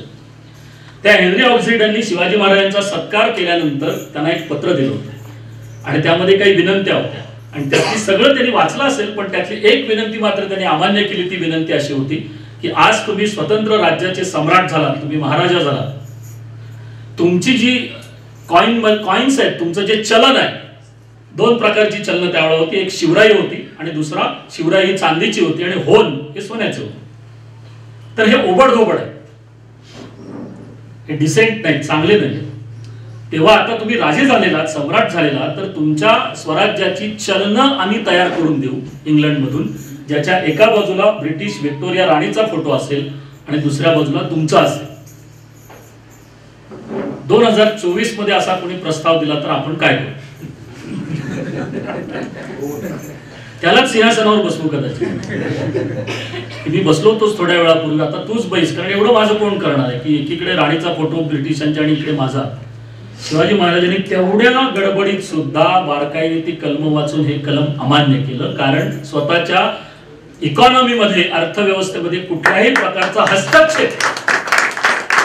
मला सांगा, इतकं बारीक लक्ष असलेला राजा, म्हणून शिवाजी महाराज की जय. मगाशी ज्या संगमेश्वरचा मी उल्लेख केला होता, त्या संगमेश्वर मधले एक दैवज्ञ सुनार, त्यांचं नाव आहे बाळकृष्ण बुवा संगमेश्वरकर दैवज्ञ शास्त्री. या माणसाचा ज्योतिषशास्त्र आणि खगोलशास्त्राचा अभ्यास आहे शिवाजी महाराजांना कळल्यानंतर महाराजांनी त्यांना बोलवून घेतलं आणि त्यांना सांगितलं, या विषयावरचा तुम्ही एक अभ्यासपूर्वक ग्रंथ तयार करा. कर्ण कौस्तुभ नावाचा ग्रंथ शिवाजी महाराजांनी बाळकृष्ण बुवा संगमेश्वरकरांच्याकडून लिहून घेतलेला आहे. केवढं मोठा आपल्याला वारसा आहे, लक्षात घ्या की एकाच वेळी स्वराज्यावरची एवढी संकट, इतके शत्रू, आणि त्याही वेळात काय जे 3.5, 4, 5 जिल्ह्यांमधलं स्वराज्य असेल ते, आणि त्याचं अखंड स्वप्न काय तर दिल्ली आपल्या ताब्यात आली पाहिजे, जे पुढे 16व्या शतकानंतर पहिल्या पराक्रमी बाजीरावांनी. कारण आम्हालाही पुन्हा इतिहास दुर्दैवाने लक्षात कसा राहतो, तो मस्तानीमुळे बाजीराव लक्षात राहतो, बाजीरावाच्या पराक्रमामुळे राहत नाही. आणि त्याच्यावरती जे हिंदी चित्रपटवाले पिक्चर काढून पैसे मिळवतात, त्यांच्या इथं ते मस्तानी आणि दुसरी बाजीरावांची पत्नी सुद्धा ती एका पायाने वीक असताना ती डान्स करते हे दाखवतो आणि आपण तिकीट काढून त्या आनंदाने बघायला जातो. आमच्या इतिहासाच्या विकृतीकरणाचा उत्सव साजरा करणं मला वाटतं महाराष्ट्रासारखं दुसरीकडे कुठं नसेल. दुसरीकडे अजिबात खपवून घेतलं जाणार नाही. मला आश्चर्य वाटलं, परवा एकाने निवडणुकीच्या काळात, ते निवडणुकीपुरतंच असतं मला माहित आहे, पुण्यामध्ये घोषणा काय करावी, तर आम्ही आता पुण्यामध्ये टिपू सुलतानचा उत्सव साजरा करणार. अरे काय पुण्यात उत्सव साजरा करायला बाकीच्या गोष्टी कमी आहेत का? म्हणजे आम्ही कशाच्या दृष्टीने समाज अजून दुभंगला जातोय तो बघ. बरं, यांना ना टिपू सुलतानची माहिती नाही, यांना स्वराज्याची नाही, पण आम्हाला कोणतरी महापुरुष असा लागतो आणि मग आम्ही हे असले उद्योग करतो. म्हणजे आम्ही पराक्रमी पहिल्या बाजीरावाला मिळालेलं सगळं मिळून आयुष्य 40 वर्षाचं. 1700 सालचा जन्म, 1720 ला शाहू महाराजांनी त्यांना पंतप्रधान केलं, 1740 ला बाजीरावांचा मृत्यू आहे. या 20 वर्षात एकही लढाई न हारलेला अजिंक्य सेनापती म्हणून जगभरातल्या आर्मीमध्ये बाजीरावांचा अभ्यास होतो. आमच्याकडे आम्ही बाजीराव हा मस्तानी पुरता फक्त ओळखतो, त्याच्या पुढचं कर्तृत्वच माहित नाही. शनिवारवाड्याचा जो मुख्य दरवाजा आहे, म्हणून बाजीरावांचा पुतळा त्या दिशेला आहे, तो शनिवारवाड्याच्या उत्तरेला म्हणजे दिल्लीच्या दिशेला आहे.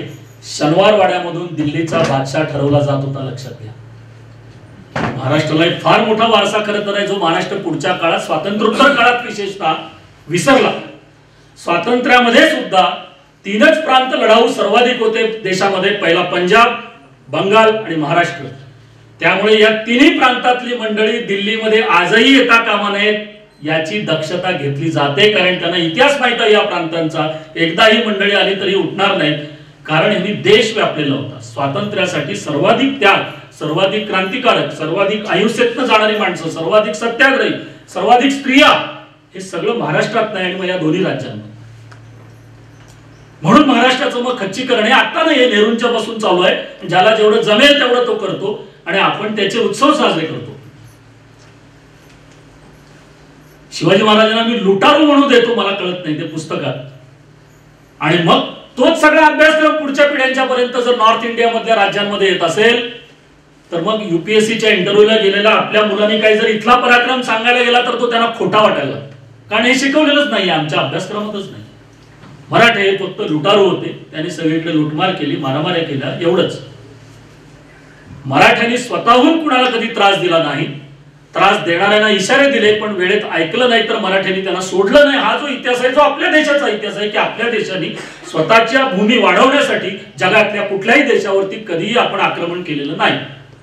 म्हणून मग पहिली 900 वर्ष आपण घालवली ती अल्लाउद्दीन खिलजी पासून ती मग ब्रिटिश काळापर्यंत. आम्ही हा जर इतिहास शिकवणार नसू, या जर प्रेरणा पुढच्या पिढीपर्यंत देणार नसू, माझा विषय होता की आदर्शांच्या शोधात म्हणून, तर मग हे नव्या पिढीतले आदर्श ते आजही आहेत. ते फक्त काही इतिहासात आहेत असं नाही, सांगायला गेलो तर खूप जण आहेत.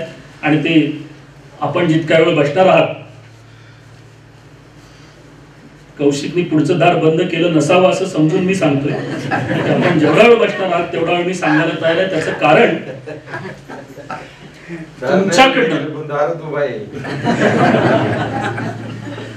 तुमच्याकडनं त्या प्रेरणा जायला पाहिजे. आणि त्या सगळ्या क्षेत्रातल्या, असं काही नाही की त्या फक्त इतिहासात, त्या इतिहास काळात तर होत्याच होत्या, त्या वर्तमान काळात पण आहे.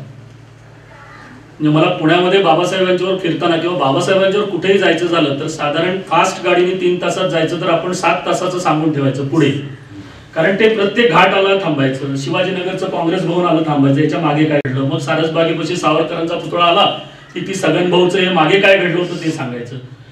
असं करत करत त्या ठिकाणी पोचायचं. मधली येणारी सगळी घराणी, मधले घाट, मग नद्या, बारीक बारीक गोष्टी असतात. आम्ही मग काय शिकतो बघा. नदी लांबून दिसली की बाबासाहेबांच्या पायातले चप्पल बाजूला व्हायचे. हळूच गाडीत बसलेले असताना वयाच्या 99व्या वर्षी सुद्धा, आणि चप्पल बाजूला करून नदीला नमस्कार करून मग गाडी पुढे जायची.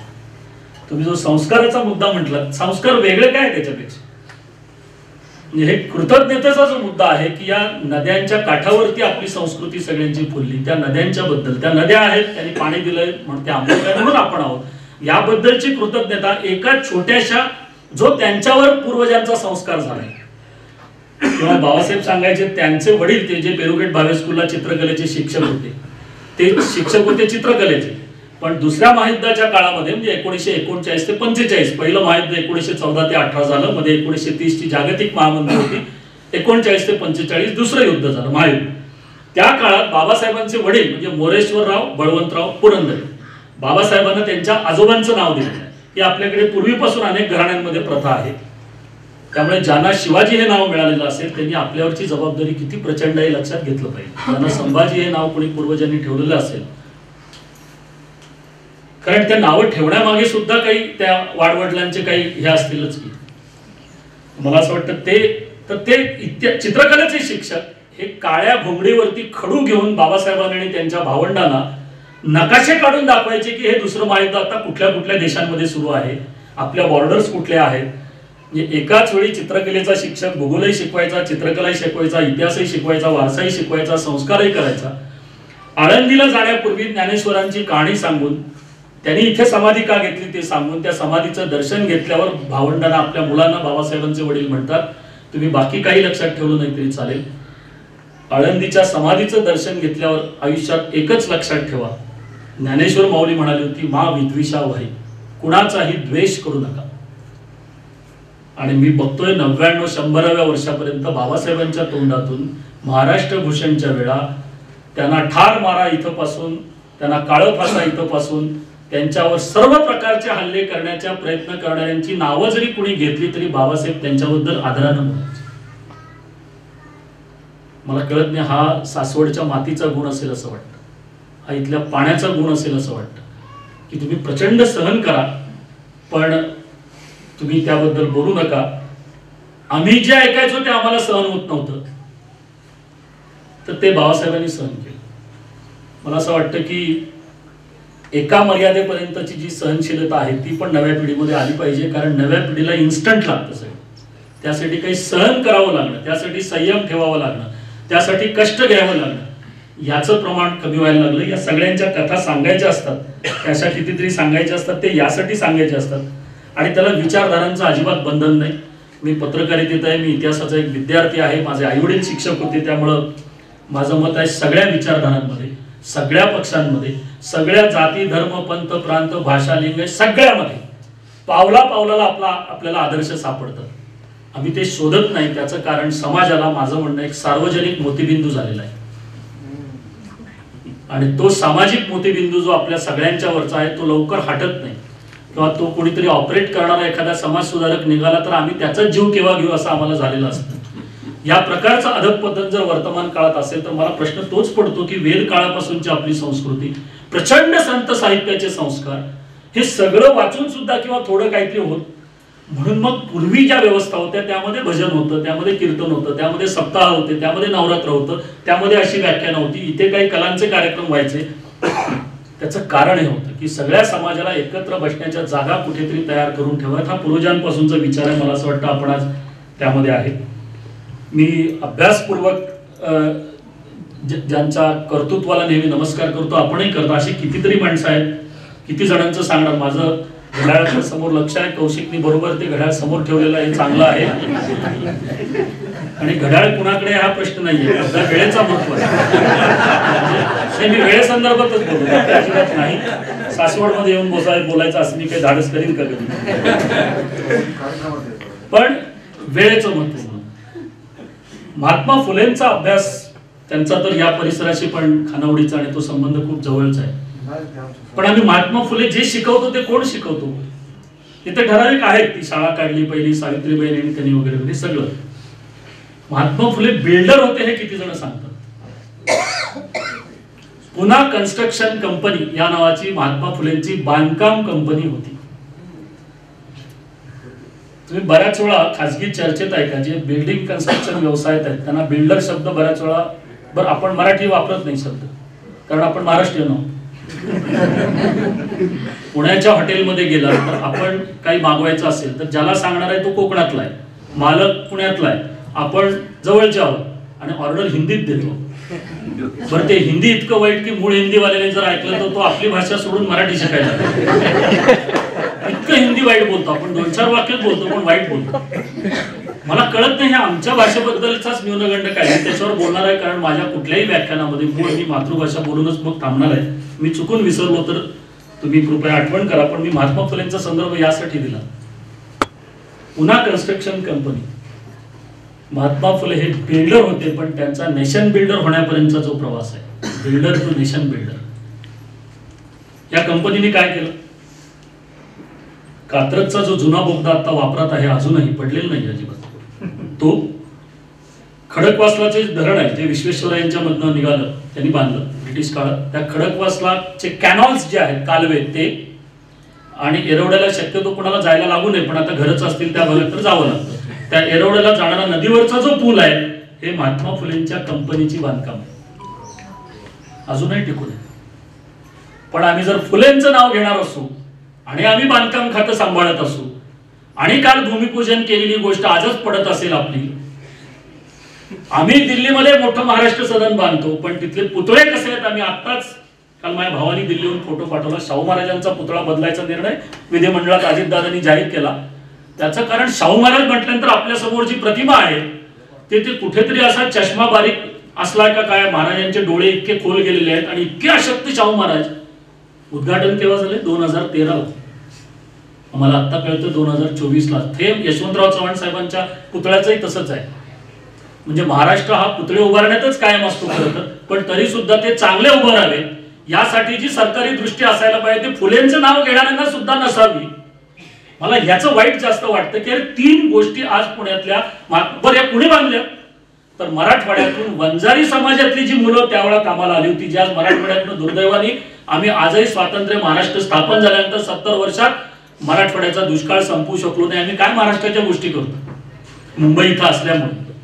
तुम्ही आज ओला उबरचे सगळे चालक बघा किंवा पुण्यामध्ये वाढलेलं फुगलेलं पुणे बघा, आपल्या स्वतःच्या गावात 50 एकर जमीन असून सुद्धा काही पिकत नाही म्हणून मरायला नको म्हणून ही मंडळी शहरात येतात आणि मग या सगळ्या अनेक वस्त्यांमध्ये राहायची वेळ येते त्यांच्यावर.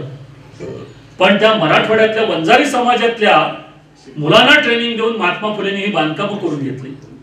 महात्मा फुलेंची बांधकाम कंपनी होती, पुस्तक विक्रीची एजन्सी होती, भाजीपाला विक्रीची एजन्सी होती, सोन्याचे दागिने तयार करण्याचे साचे जे असतात ते साचे विकायची एजन्सी होती. महात्मा फुले शेअर मार्केटमध्ये काम करत होता. जे अखंड म्हणतो महात्मा फुलेंचे अभंग ज्याला ते अखंड म्हणतात, शेअर मार्केटमध्ये अखंड आहेत की तुम्ही शेअर्स मध्ये केव्हा गुंतवावेत पैसे. लक्षात घ्या काळ कुठला आहे. त्या वंजारी समाजातल्या मुलांनी इथल्या कंपनीत ट्रेनिंग घेतलं, प्रशिक्षण घेतलं आणि ती मुंबईत गेली. आज आपण मुंबई महापालिकेची इमारत जी बघतो, बोरीबंदरचं सीएसटी रेल्वे स्थानक जे बघतो आणि टाइम्स ऑफ इंडियाची बिल्डिंग जी बघतो, ही फुलेंच्याकडून शिकून गेलेल्या मजुरांनी आणि कारागिरांनी बांधलेली आहे. तीही बांधकामं आज आहेत तशी आहेत. फुलेंचं नाव घ्यायचं ते यासाठी. त्यातला शिक्षणाचा भाग, महात्मा फुले पुण्याचे कमिशनर होते. पुढे त्यांनी म्हटलेलंच आहे, आता हे महाराष्ट्रात आजच्या सांगितलं, आज जर महात्मा फुलेंनी सांगितलं असतं तर आपण सगळ्यांनी त्यांनाही इलेक्शन मध्ये पाडलं असतं. हे 100% आहे. थोडे दिन तरी मध्यवर्ज करा, तोच पैसा भरा ग्रंथांसाठी. ग्रंथ वाचताना मनी शोध करा, देऊ नका थारा वैर भावा. ख्रिस्त मोहम्मद मांग ब्राह्मणाशी, धरावे पोटाशी बंधू परी. महात्मा फुलेंनी सांगितलंय, त्यांनी लिहिलंय. आम्ही फुलेंचं नाव घेताना काय करतो, ज्यांचे सगळ्या जाती धर्मातले सहकारी होते. मला तेच वाईट वाटतं की आम्ही ज्यांची नावं घेतो त्यांचे आम्ही पुतळे धड करत नाही, त्यांची शिकवण रुजवत नाही. त्यांच्या जयंत्या पुण्यतिथ्या आम्ही सरकारी पातळीवरती जाहिराती देऊन करतो, त्यांच्या आमच्या शाळा कॉलेजेसना नावं देतो. त्यांची शिकवणूक ते जसं केलं त्यातून निदान एक हजारोच तरी आपल्याला जमतंय का नाही. मी मूळचा कोल्हापूरचा आहे, त्यामुळे शाहू महाराज आमच्या रक्तात आहे. जसे शिवाजी महाराज हे आपल्या सगळ्यांच्याच रक्तात आहेत, तसं आम्हाला शाहू महाराज आमच्या रक्तात आहे. तुम्हाला आश्चर्य वाटेल, शाहू महाराजांच्या जन्मस्थानी त्यांचं स्मारक आहे, त्याच्यातही भ्रष्टाचार झालेला आहे. आणि हे पेपर पण नाही, 5 किलोमीटर वरती त्यांचे विद्यमान वंशज राहतात. आणि आम्ही वाचायचं काय तर शाहू महाराजांच्या जन्मस्थळात सुद्धा बांधकाम खात्याने भ्रष्टाचार केला. म्हणजे आम्हाला लाजच वाटत नाही. आम्हाला कोरोना काळात आम्ही ज्या डेड बॉडीज साठी काही केलं त्याच्यातही आमचे भ्रष्टाचार. आम्ही सैनिकांना काही देतो त्याच्यातही भ्रष्टाचार. आम्ही आमचे रस्ते, आमचे गटर्स हे बांधतो त्याच्यातही भ्रष्टाचार. आम्ही कुठल्या योजनांचे लाभ सामान्य लोकांना देऊ त्याच्यातही भ्रष्टाचार. मला सांगा बरं, एवढं सगळं पैसे आपण मिळवून जातो कुठे, करतो काय त्याचं? हाच शिवाजी महाराजांचा महाराष्ट्र आज सरकारला आपण समाज म्हणून जी दारू पितो त्यातून दरवर्षी कर रूपाने 40,000 कोटी रुपये देतो. सरकारी आकडा आहे की 40,000 कोटी रुपये कर या अधिकृत दारू विक्रीतनं मिळतो. अनाधिकृत फुग्यातून जाणारी, कॅनॉल मधनं सोडली जाणारी, हे सगळं त्याचा हिशोबच नाही. देशी आपापल्या पुरती हे सगळं सोडून देऊ आपण. 40,000 कोटी कर फक्त सरकारी म्हणजे, आणि हा चुकवून मिळालेला कर आहे. म्हणजे पुन्हा चुकवलेला वेगळाच, त्याचे काही हिशोबच नाही. पण जो अधिकृत भरलाय तो 40,000 कोटी महाराष्ट्राचा दारूवरचा कर आहे. तुम्ही बघा, कोरोनाच्या काळात सगळ्यात पहिल्यांदा काय उघडलं? शाळा नाही उघडल्या. आता जर सरकारचीच प्रायोरिटी ही दारूची दुकानं उघडावीत अशी असेल, आणि जगतापसाहेब विजयराव आणि तुम्ही पण मला माफ कराल, हे खासगीत आपण बोलतो, पण काही वेळा मंत्रालयात अशी बोलणी होतात की यंदा शाळा कॉलेज मिळणार नाही, दारू दुकान पाहिजे तर घेऊन जा. आणि तो यंदा दारू दुकान घेऊन जातो आणि पुढच्या वर्षी तोच शाळा कॉलेज पण घेऊन जातो. आणि दोन्हीकडे समान न्यायाने असतं ते सगळं, काय प्रॉब्लेम काहीच नाही. हे इतकं अधपतन होतं. मग पुण्यासारख्या शहरांमध्ये लाखात पगार घेणारे प्राध्यापक जेव्हा बिअर बार सुरू करतात तेव्हा नवीन राष्ट्रीय शैक्षणिक धोरण कुठलं आलं? मी त्यांना म्हटलं, हो मुलांनी आपल्यापासून लांब जाऊ नये यासाठी इतका विचार तुम्ही करून जर काही व्यवसाय सुरू करत असाल तर अवघड आहे म्हटलं महाराष्ट्राचं, की मुलांनी संध्याकाळी सुद्धा आपल्याच इथे यावं. सकाळी कॉलेजमध्ये असतातच, पण संध्याकाळी किती आम्ही खाली जायचं ठरवलेलं आहे. आणि पुन्हा मग शिवाजी महाराज की जय आहेच, गणपतीला आहेच. आरती पाठ नसली ती हरकत नाही, ती कुणी लिहिली हे माहित नाही. काय घंटा वाजली की सुख करता दुखरता म्हणायचं, पुढचं काहीच माहित नसतं. संकटी पावावे का संकष्टी पावावे, काय नाही. ती आरती कुणी लिहिली आम्हाला माहिती नाही. त्याचा शोध माझी वेदना ही आहे की आम्ही हे केव्हा सांगणार आहे मग मुलांना, का या पिढ्या बाद झाल्यानंतर सांगणार? ही कामं आता शाळा कॉलेजेस विद्यापीठांमधून व्हायला पाहिजे. ती होत नसतील तर मुलं आपली आहेत म्हणून जबाबदारी ही तुमची आणि माझी आहे, ही पालकांची आहे. पालकांनी सुद्धा आपण फी लक्षावधी रुपये भरले म्हणून शाळांमध्ये आपलं पार्सल ढकललं पिवळ्या गाडीतनं, सकाळी नरडा आवडणार आहे तो काय बांधतात त्याला श्वास सुद्धा घेता येत नाही. का तर आपल्या सगळ्यांची एक सामूहिक समजूत अशी आहे की इंग्रजी माध्यमाच्या शाळेत टाय बांधून पिवळ्या गाडीतनं मुलं गेली की येणारं प्रॉडक्ट हे एकदम डिसेंट येणार आहे. म्हणजे सगळं त्याला इंग्रजी उत्तम येतं याचा अर्थ माणूस हुशार असतो हे काढून टाकावं मनातनं. माझी विनंती आहे तुम्हाला. याचा अर्थ इंग्रजी ज्यांचं चांगलं आहे ते हुशार नाही तसं नाही, अजिबात. पण मी शेवटी जो येणार आहे मातृभाषेचा मुद्दा त्याच्याकडे मी येतो, कारण मातृभाषा ज्याची उत्तम आहे, आता नवीन शैक्षणिक धोरणात सुदैवाने त्याला महत्व आहे म्हणून. पण मला जे अजून काही गोष्टी खरं तर खूप सांगायच्या त्यातल्या गोष्टी मला सांगायला पाहिजेत. माझ्या घड्याळात आता 7:12 झालेली आहे. मी किती वाजता थांबायचं हे तुम्ही एकमताने सांगा, म्हणजे तेव्हा मी थांबणार. चालू दे म्हणजे वेळ मला सांगितली तर बरं होईल. आपल्याकडे एकमत होणं अवघड आहे मला माहिती, पण एक साधारण विधानसभेत जसा आवाज घेतला जातो. तुम्हाला जेव्हा वाटेल आता भरपूर काम झालंय, अजून राहणारच शिल्लक, तेव्हा थांबा, कोणीही उठणार नाही. त्याचं कारण पूर्वी आपल्याकडे बघा खेडेगावांमध्ये साधारणपणे शिक्षकावर जबाबदारी असायची. गावातली लग्न ठरवायची त्याच्यात, मुलाला शाळेत सगळ्यांनी म्हणून 12 जूनला घालायचं, 1 जूनला घालायचं, त्याच्यात सगळ्यांच्या जन्मतारखा 1 जून. पण शिक्षकांनी लावल्यावर त्याच्यावर विश्वास सगळ्यांचा. पण लग्न ठरवली, काही कारणाने बिघडलं, घटस्फोट घ्यायचा झाला तरी त्याच्याकडे. तो एक माणूस हा आपला जसं फॅमिली डॉक्टर असायचे तसं, म्हणजे थोडक्यात गावात जे घटक होते पूर्वी ते काय होतं, ते शाण्या लोकांचं बहुमत असायचं. आपण घटना आणि स्वातंत्र्य मिळवल्यानंतर बहुमताने शाणा कोण आहे ते ठरवतो. ते साहित्याच्या क्षेत्रात सुद्धा तसंच आहे. साहित्याचं क्षेत्र अपवाद धरू नका. शिक्षण क्षेत्र आता ज्या मला पदवीधर आणि शिक्षकांच्या निवडणुका झाल्या, जगताप साहेब तुम्ही त्यांच्याकडनं प्रेरणा घेऊ नये अशी माझी विनंती आहे सगळ्या बाकीच्या आमदारांना. मला कळत नाही की हा शिक्षक आणि पदवीधरांच्या ह्याला प्राध्यापक मंडळी आणि शिक्षक मंडळी पांढरी पाकिटं घेऊन 3,500 पाकिटं अशी मांडून ठेवली. हे फोटो आले. म्हणजे मला सांगा की जे नास्तिक लोक आहेत, जी देव मानत नाहीत, भारतात कमी असतील, 144 कोटी मध्ये कमी असतील, पण एवढं सगळं होऊन सुद्धा अजून देश चालतो हे परमेश्वराशिवाय शक्य नाही. त्यामध्ये श्रीकृष्णाची पंचायत झाली आहे माहित आहे. यदा यदा धर्मस्य ग्लानिर्भवति भारत वगैरे म्हटले, पण श्रीकृष्ण सुद्धा मला वाटतं आता घाबरले असतील की आपल्याच्याने जाऊन काय भारतात सुधारणा होणं शक्य नाही, तेव्हा आपण आता अवतार काय घ्यायला होतो. म्हणजे आम्ही काय लेव्हलला की आचार्य म्हणजे आर्य चाणक्याने म्हटलेलं आहे की जेव्हा देशांच्या सीमांचं रक्षण करण्याची जबाबदारी राज्यकर्त्यांना पार पाडता येणार नाही तेव्हा ती आचार्यांच्यावरती द्यावी, हे चाणक्याने म्हटलं. आम्ही आता वर्तमान काळात आचार्यांचे आचारी करून ठेवले. शालेय पोषण आहार योजना, आणि ते पूर्वी निदान भात आणि काय शिजवून द्यायचं, आता 15 पदार्थ काढलेले. घरातल्या बायकांना फार समाधान वाटत असेल. पातेल्याला घरात कधी हात लावणार नाही, तिथे 15 पदार्थ शिजवून द्यायची जबाबदारी आहे हिशोबासहित. घरात जरा कामं करायला लागली तर ही वेळ आली नसती, असं जर घरातल्या बायकांनी म्हटलं तर काही चुकीचं नाही. म्हणजे आम्ही याचा विचार करतोय की नाही. आणि एवढं सगळं करून मुळात जे शिक्षण द्यायचंय ते काय देतो. आमची मुलं खेळात पुढे नसतात. आमची मुलं वेगवेगळ्या, तुम्हाला सांगतो आता जो शैक्षणिक विकास महाराष्ट्राचा आहे, विशेषतः महाराष्ट्राचा आपण तिथे आहे, ही सूज आहे, तो विकास नाही, ती प्रगती नाही. 100 पैकी जेव्हा स्पोर्ट्स आणि कलांचे मार्क्स मिळून 102 मार्क्स दिले जातात मुलांना, विजयराव काय होणार आहे मला सांगायचं. आयुष्यभर त्याच्या मनात राहणार की जगातल्या इतरांपेक्षा मी ग्रेट आहे. पुढच्याच वर्षी कुठल्या तरी सीईटीला तो जातो आणि मग लक्षात येतं पंक्चर होतो. आम्ही या मुलांच्या मनावरती काय देणार, त्याच्यावर काय परिणाम. पूर्वी एखादा शिक्षक सगळे वर्ग सांभाळायचा. तुम्हाला आश्चर्य वाटेल, माझ्या एका आता पाहणीमध्ये नातेवाईकांनी सांगितलं 1ली ते 4थीत मुलं 17 आहेत आणि शिक्षक 4 आहेत, आणि तरीही ती शाळा शिकवली जात नाही. त्याचं कारण आडातच नाही तर पोऱ्यात कुठ नाही. म्हणजे शिक्षक ज्या वर्गाला शिकवतात त्याच वर्गाचं गणित जर त्यांनाच सोडवता येत नसेल तर समाजाचं गणित काय होणार आहे पुढे त्या मुलांच्या आयुष्यामध्ये. आणि हे मी शिक्षक का म्हणतो, तर माझं म्हणणं शिक्षण क्षेत्रात जर आपण आता काही असं इंजेक्ट करू शकलो, ते इंजेक्शन देऊ शकलो तर ते समाजाच्या सगळीकडे पसरणार आहे. दुसऱ्या क्षेत्रांमधनं होणार नाही तितकं. समाजाचे राजकारणापासून सगळ्या क्षेत्रामध्ये उत्तम पिढ्या पुढच्या व्हायच्या असतील हे शिक्षण क्षेत्राची जबाबदारी आहे. म्हणून मला असं वाटतं की हे तुम्हाला सांगायला पाहिजे. कितीतरी उदाहरणं मगाशी तुम्ही सांगितलं, पण मी महात्मा फुलेंचं सांगितलं.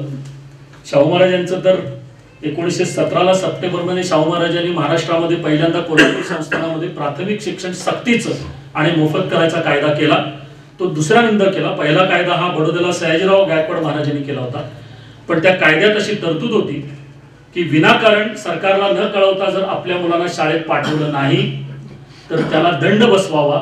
तो दंड आजच्या काळात प्राथमिक स्वरूपातला 700 रुपये होईल एवढा होता. आणि जर तो दंड सुद्धा न भरता शाळेत पाठवलं नाही तर त्याची प्रॉपर्टी जप्त करावी असं शाहू महाराजांनी म्हटलं. आम्ही आज शाळेत येण्याबद्दल पोरांना पैसे देतो की तुम्ही शाळेत आलात हेच आमच्यावर उपकार आहे. आणि पुन्हा शाहू महाराजच म्हणायचं, शाहू महाराजांचं नाव घ्यायचं, पुन्हा आंबेडकरांचं नाव घ्यायचं. मला सांगा की आपण आयुष्यामध्ये जन्मापासून मृत्यूपर्यंत शासकीय अधिकारी कर्मचारी असो किंवा सामान्य नागरिक असो, पत्रकार असो, कुणी असो, आपल्यापैकी किती जणांनी बाबासाहेबांनी लिहिलेली राज्यघटना बघितलेली असते? मी आता इथं काही तुम्हाला सांगा म्हणणार नाही मुद्दा, जरी पुण्याचं असलो तरी, की ते सार्वजनिक स्वरूपात असं विचारलं जातं. तसं अजिबात विचारणार नाही. वी द पीपल ऑफ, किती जणांनी त्याचं प्रियांबल वाचलेलं असतं? आणि अशी न वाचलेली माणसं सुद्धा म्हणतात की आता घटना बदलली जाणार. अरे घटनेचं वैशिष्ट्यच हे आहे की ती घटना कुणालाच बदलता येणार नाही, म्हणून बाबासाहेब ग्रेट आहे. कारण बाबासाहेबांनी जगातल्या तुम्ही ते वाचतच नाही पण बदलणार.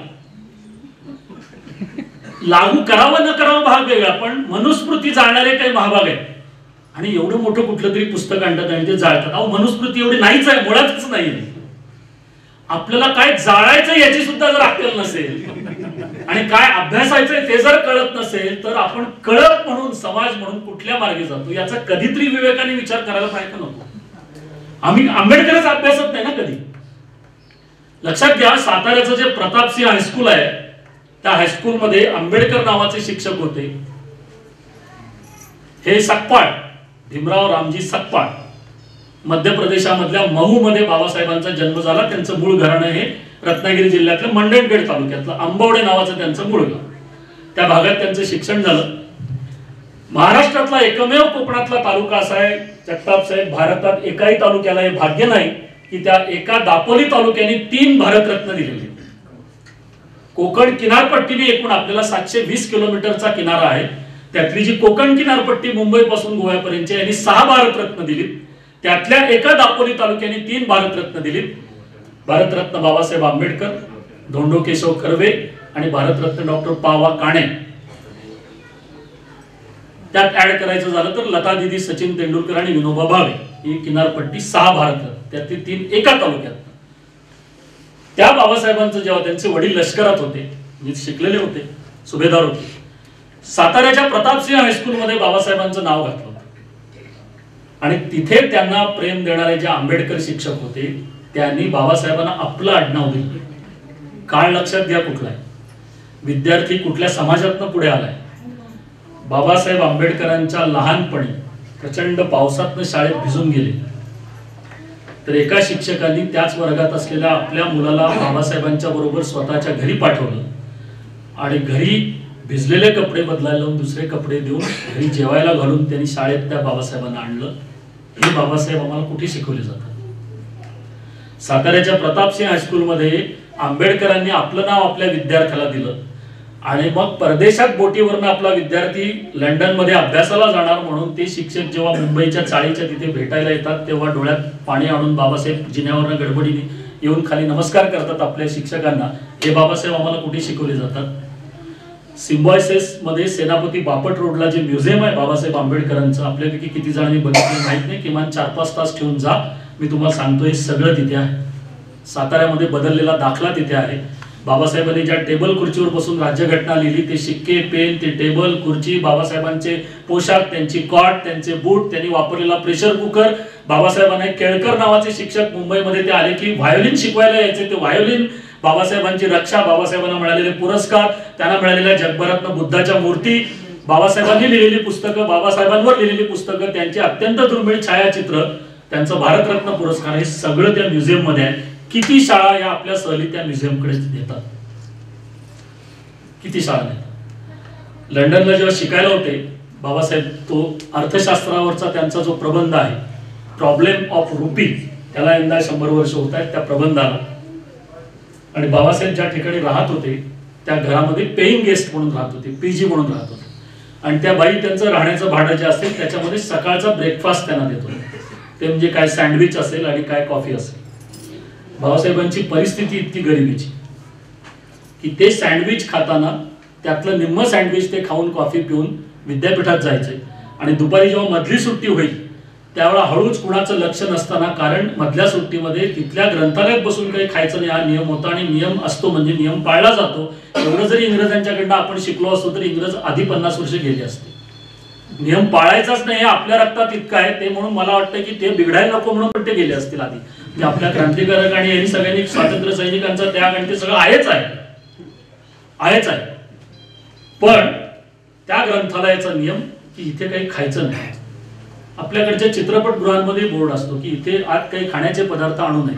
तो वाचत वाचत आपण ते लाया खात जातो. इथे पार्किंग करू नये, खालीच गाडी दिसणार. म्हणजे आमच्या मनाला हे आहे की हा न पाळण्यासाठी आमच्या लक्षात आणून दिलेला नियम आहे. आपल्याला जे पाहिजे ते आपण करायचं. पुण्यात चुकून सिग्नल पाळणारा माणूस दिसला तर तुम्ही फोटो काढा, कधीच खरंच त्याचा फोटो काढून त्याला पाठवा. असं पोलीस न पाळणाऱ्यांचे फोटो काढत. मी म्हटलं हे कष्ट कशाला घेतात, त्यापेक्षा पाळणाऱ्याचा फोटो काढा, त्रास कमी होईल. मी एकदा कुणीच नाही म्हणून सिग्नलला थांबलो. म्हणजे सिग्नल तर पडलाय पण कुणीच नाही तरी आपण थांबावं म्हणून पाय टेकून निवांत थांबलो. वाहनच नाही. माझ्या डाव्या पायावरनं 4 व्हीलर एकाने घातली. त्याच्या चाकांना वाळूचे कण असे काहीतरी होते, अणकुचीदार असं, ते माझ्या पायानं पाय फाटला तो. आणि 3.5 महिने मी सिग्नल पाळल्याचा दुष्परिणाम भोगत होतो.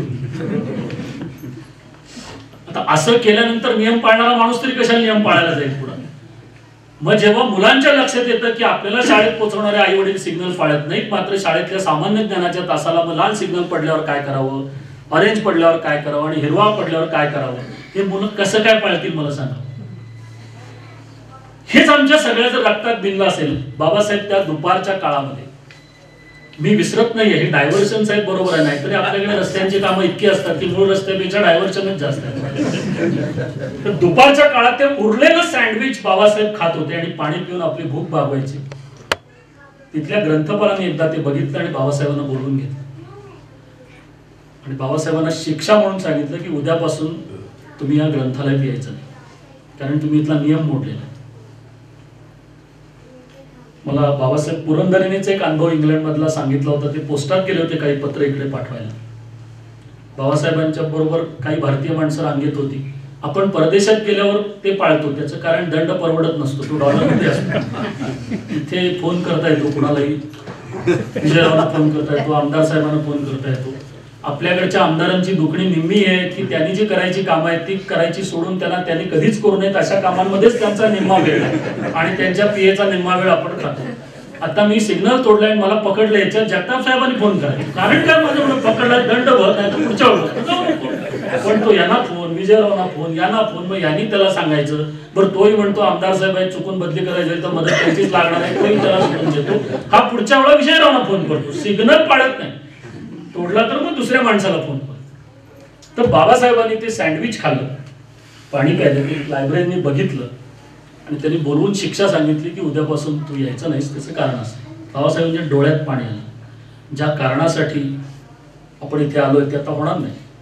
त्यांनी सगळी ती हिस्ट्री सांगितली आणि ही कोणी सांगावी तर भारतात असताना एकदा बाबासाहेब ग्रंथालयात कपाटांच्या मागे बसले होते अभ्यास करत. त्या ग्रंथपालालाही कळलं नाही, तो रात्री लायब्ररी बंद करून गेला आणि सकाळी उठल्यावर बघतायत तर बाबासाहेब वाचत बसलेत. ते म्हटले तुम्ही फार छान केलं, एवढा सलग वेळ मला लायब्ररीत बसता आला. त्या बाबासाहेबांना मात्र त्या ग्रंथालयात शिक्षा मिळणार होती की उद्यापासून यायचं नाही. मग मी इथे हे सँडविच अर्ध खातो हे त्यांनी सांगितलं की ज्यावेळेला हेही सँडविच मिळत नाही तेव्हा माझ्याकडनं मी भारतात आणलेले पापड मी माझ्या खोलीच्या पत्र्यावरती वाळवत घालतो आणि ते पापड मी खातो. मला जे सँडविच मिळते त्यातले निम्म घरी खातो आणि निम्म दुपारी खातो, कारण माझी परिस्थिती नाही. हे सगळं त्यांनी खात्री करून घेतल्यानंतर ग्रंथपालाने जी शिक्षा दिली होती त्याच्यामध्ये दुरुस्ती केली. आपल्याकडे 5 दिवस शिक्षा दिली तर लगेच 3 दिवसावर येतेच. काही व्यक्ती तीच, शिक्षा देणारे तेच, कारण तसंच गंभीर, पण लगेच 2 दिवस मागे. बरं, ती म्हणून शिक्षा ज्याला दिली होती त्याच्या बोलण्यात अजिबात विनम्रता नाही, तो दुसऱ्या दिवशीपासून अजून वाईट बोलायचं. आता हे बघितल्यानंतर मग नागरिक शास्त्रात कुणाला वाटेल 20 मार्काचं पुस्तक आपण अभ्यासवाडी मार्क मिळवावे. मुद्दा असा की बाबासाहेबांनी सांगितल्यावर तुम्ही शिक्षा काय द्यावी त्या लायब्ररीनी. त्यांनी सांगितलं की उद्यापासून तू भारतात परत जाईपर्यंत रोजचा तुझ्या जेवणाचा दुपारचा डबा मी आणत जाईन आणि तू माझ्याबरोबर इथे जेवण घ्यायचं, माझ्या केबिनमध्ये जेवण घ्यायचं. त्यांनी पुस्तकं तर दिलीच, त्यांना लिहायसाठी लागणारे कागदही उपलब्ध करून दिले आणि बाबासाहेबांचा प्रबंध यशस्वीपणे होऊन ते भारतात परतताना आपली आठवण राहावी म्हणून त्यांना एक पेन त्यांनी भेट दिला. तो पेन पण बाबासाहेबांनी जपून ठेवला. बाबासाहेब आंबेडकरांचं जेव्हा मुंबईमध्ये राजगृह म्हणून दादरला जे घर आहे, निवासस्थान आहे, त्याचं बांधकाम चालू होतं तेव्हा त्यांनी आर्किटेक्टला सांगितलं होतं की माझी 22,000 पुस्तकं इथं मांडून झाली पाहिजेत, त्याचं नियोजन आधी करा आणि मग घराचं बांधकाम कसं करायचं ते ठरवा. हे बाबासाहेब आम्ही 14 एप्रिलला तरी का असेना कधी अभ्यासतो का. 14 एप्रिल म्हणजे आपण घराबाहेर पडू नये असा दिवस असतो. प्रचंड डीजे, प्रचंड मिरवणुका, बाबासाहेबांचे फक्त फोटो लावायचे. हे सगळ्या महापुरुषांच्या बाबतीत हेच आहे. त्यातनं टिळक बिळक सुटले ते त्यांचं भाग्य म्हणून की त्यांच्या मिरवणुका निदान निघत नाही. काय जयंत्या पुण्यतिथ्या होतात. मी म्हटलं तसं 1 ऑगस्टला पुण्यतिथी असते. मी शेंगा खाल्ल्या नाहीत, मी पोलपट टाकणार नाही. या पलीकडे अजून आमचं टिळकांचं कर्तृत्व शाळेकर ही भाषण स्पर्धामध्ये जातच नाही. अरे पिढी आता अशी बदलली, मी शेंगा खाल्ल्यात पण पोलपट मी टाकणार नाही, तुम्हाला टाकायचं टाका, जावा असं म्हणणाऱ्या पिढीसमोर आम्ही टिळक पण नवीन काहीतरी मांडायला पाहिजे का नको. ते आम्ही मांडतच नाही. त्याचं कारण मुळात टिळक आम्ही अभ्यासत नाही, मुळात शाहू महाराज अभ्यासत नाही, मुळात आंबेडकर अभ्यासत नाही, मुळात फुले अभ्यासत नाही, मुळात सावरकर अभ्यासत नाही. आणि मग हे सगळे अभ्यासताना या महापुरुषांमधले मतभेद जे असतील ते त्या काळानुसार असतील, कारण ही महापुरुष हे त्या काळाची प्रॉडक्ट आहे, ती आजची नाही आहे. आम्ही आजच्या चष्म्यात त्यांना बघायला जातो आणि मग त्यांचे मतभेदच जास्त पसरवत जातो. विजयराव गेली 20 वर्ष मी असं ठरवलंय की महापुरुषांमध्ये मतभेद अभ्यास करणारी महाराष्ट्रात भरपूर अभ्यासक आहेत. काय त्यांची दुकानं चालायची चालू दे. यांच्यामध्ये समन्वयाची ठिकाणं काय होती ही आपण आता पुढच्या पिढ्यांना सांगायला पाहिजे. की काय रोजच ते भांडत होते? अजिबात नाही. ती समन्वयाची ठिकाणं इतकी आहेत, त्यांचा अभ्यास केला तर मग लक्षात येईल की आपला वारसा पण कसा आहे. एकीकडे तात्विक कारणासाठी, तार्किक कारणासाठी वाद, त्यासाठी प्रचंड टोकाचा संघर्ष करण्याची तयारी, पण दुसरीकडे मात्र माणूस म्हणून, तो भारतीय म्हणून अशा कितीतरी गोष्टी आहेत. म्हणजे 1912ला लोकमान्य टिळक मंडालेच्या तुरुंगात होते. मी आता ती सगळी हिस्ट्री सांगत नाही, ते तुरुंगात त्या का गेले, स्वराज्य माझा जन्मसिद्ध अधिकार, मी ते त्यातलं तुम्ही अभ्यासला असे सांग. ते मंडालेच्या तुरुंगात होते आणि त्यावेळेस टिळकांच्या पत्नी, त्यांचं नाव सत्यभामाबाई टिळक, या केसरीवाड्यात त्यांचं निधन झालं. धोंडोपंत विद्वांस नावाचे टिळकांचे भाचे होते, ते त्यावेळेला तिथला कारभार सगळा बघायचे. टिळकांना जेव्हा हे कळलं तर टिळकांची प्रत्येक तार आणि त्यांचं पत्र हे ब्रिटिश चेक करून मगच पाठवायचे. इतका प्रचंड करारी ठाम असलेला माणूस जेव्हा पत्नीचं निधन झालं आणि आपण तिथे नाही मुलांच्या बरोबर, हे कळल्यानंतर त्याही महापुरुषाच्या डोळ्यात 2 अश्रू आलेच असतील. ते सांगणार कोणाला? ते त्या मंडालेच्या कारागृहातल्या भिंतींना त्यांनी मला वाटतं सांगितले असते.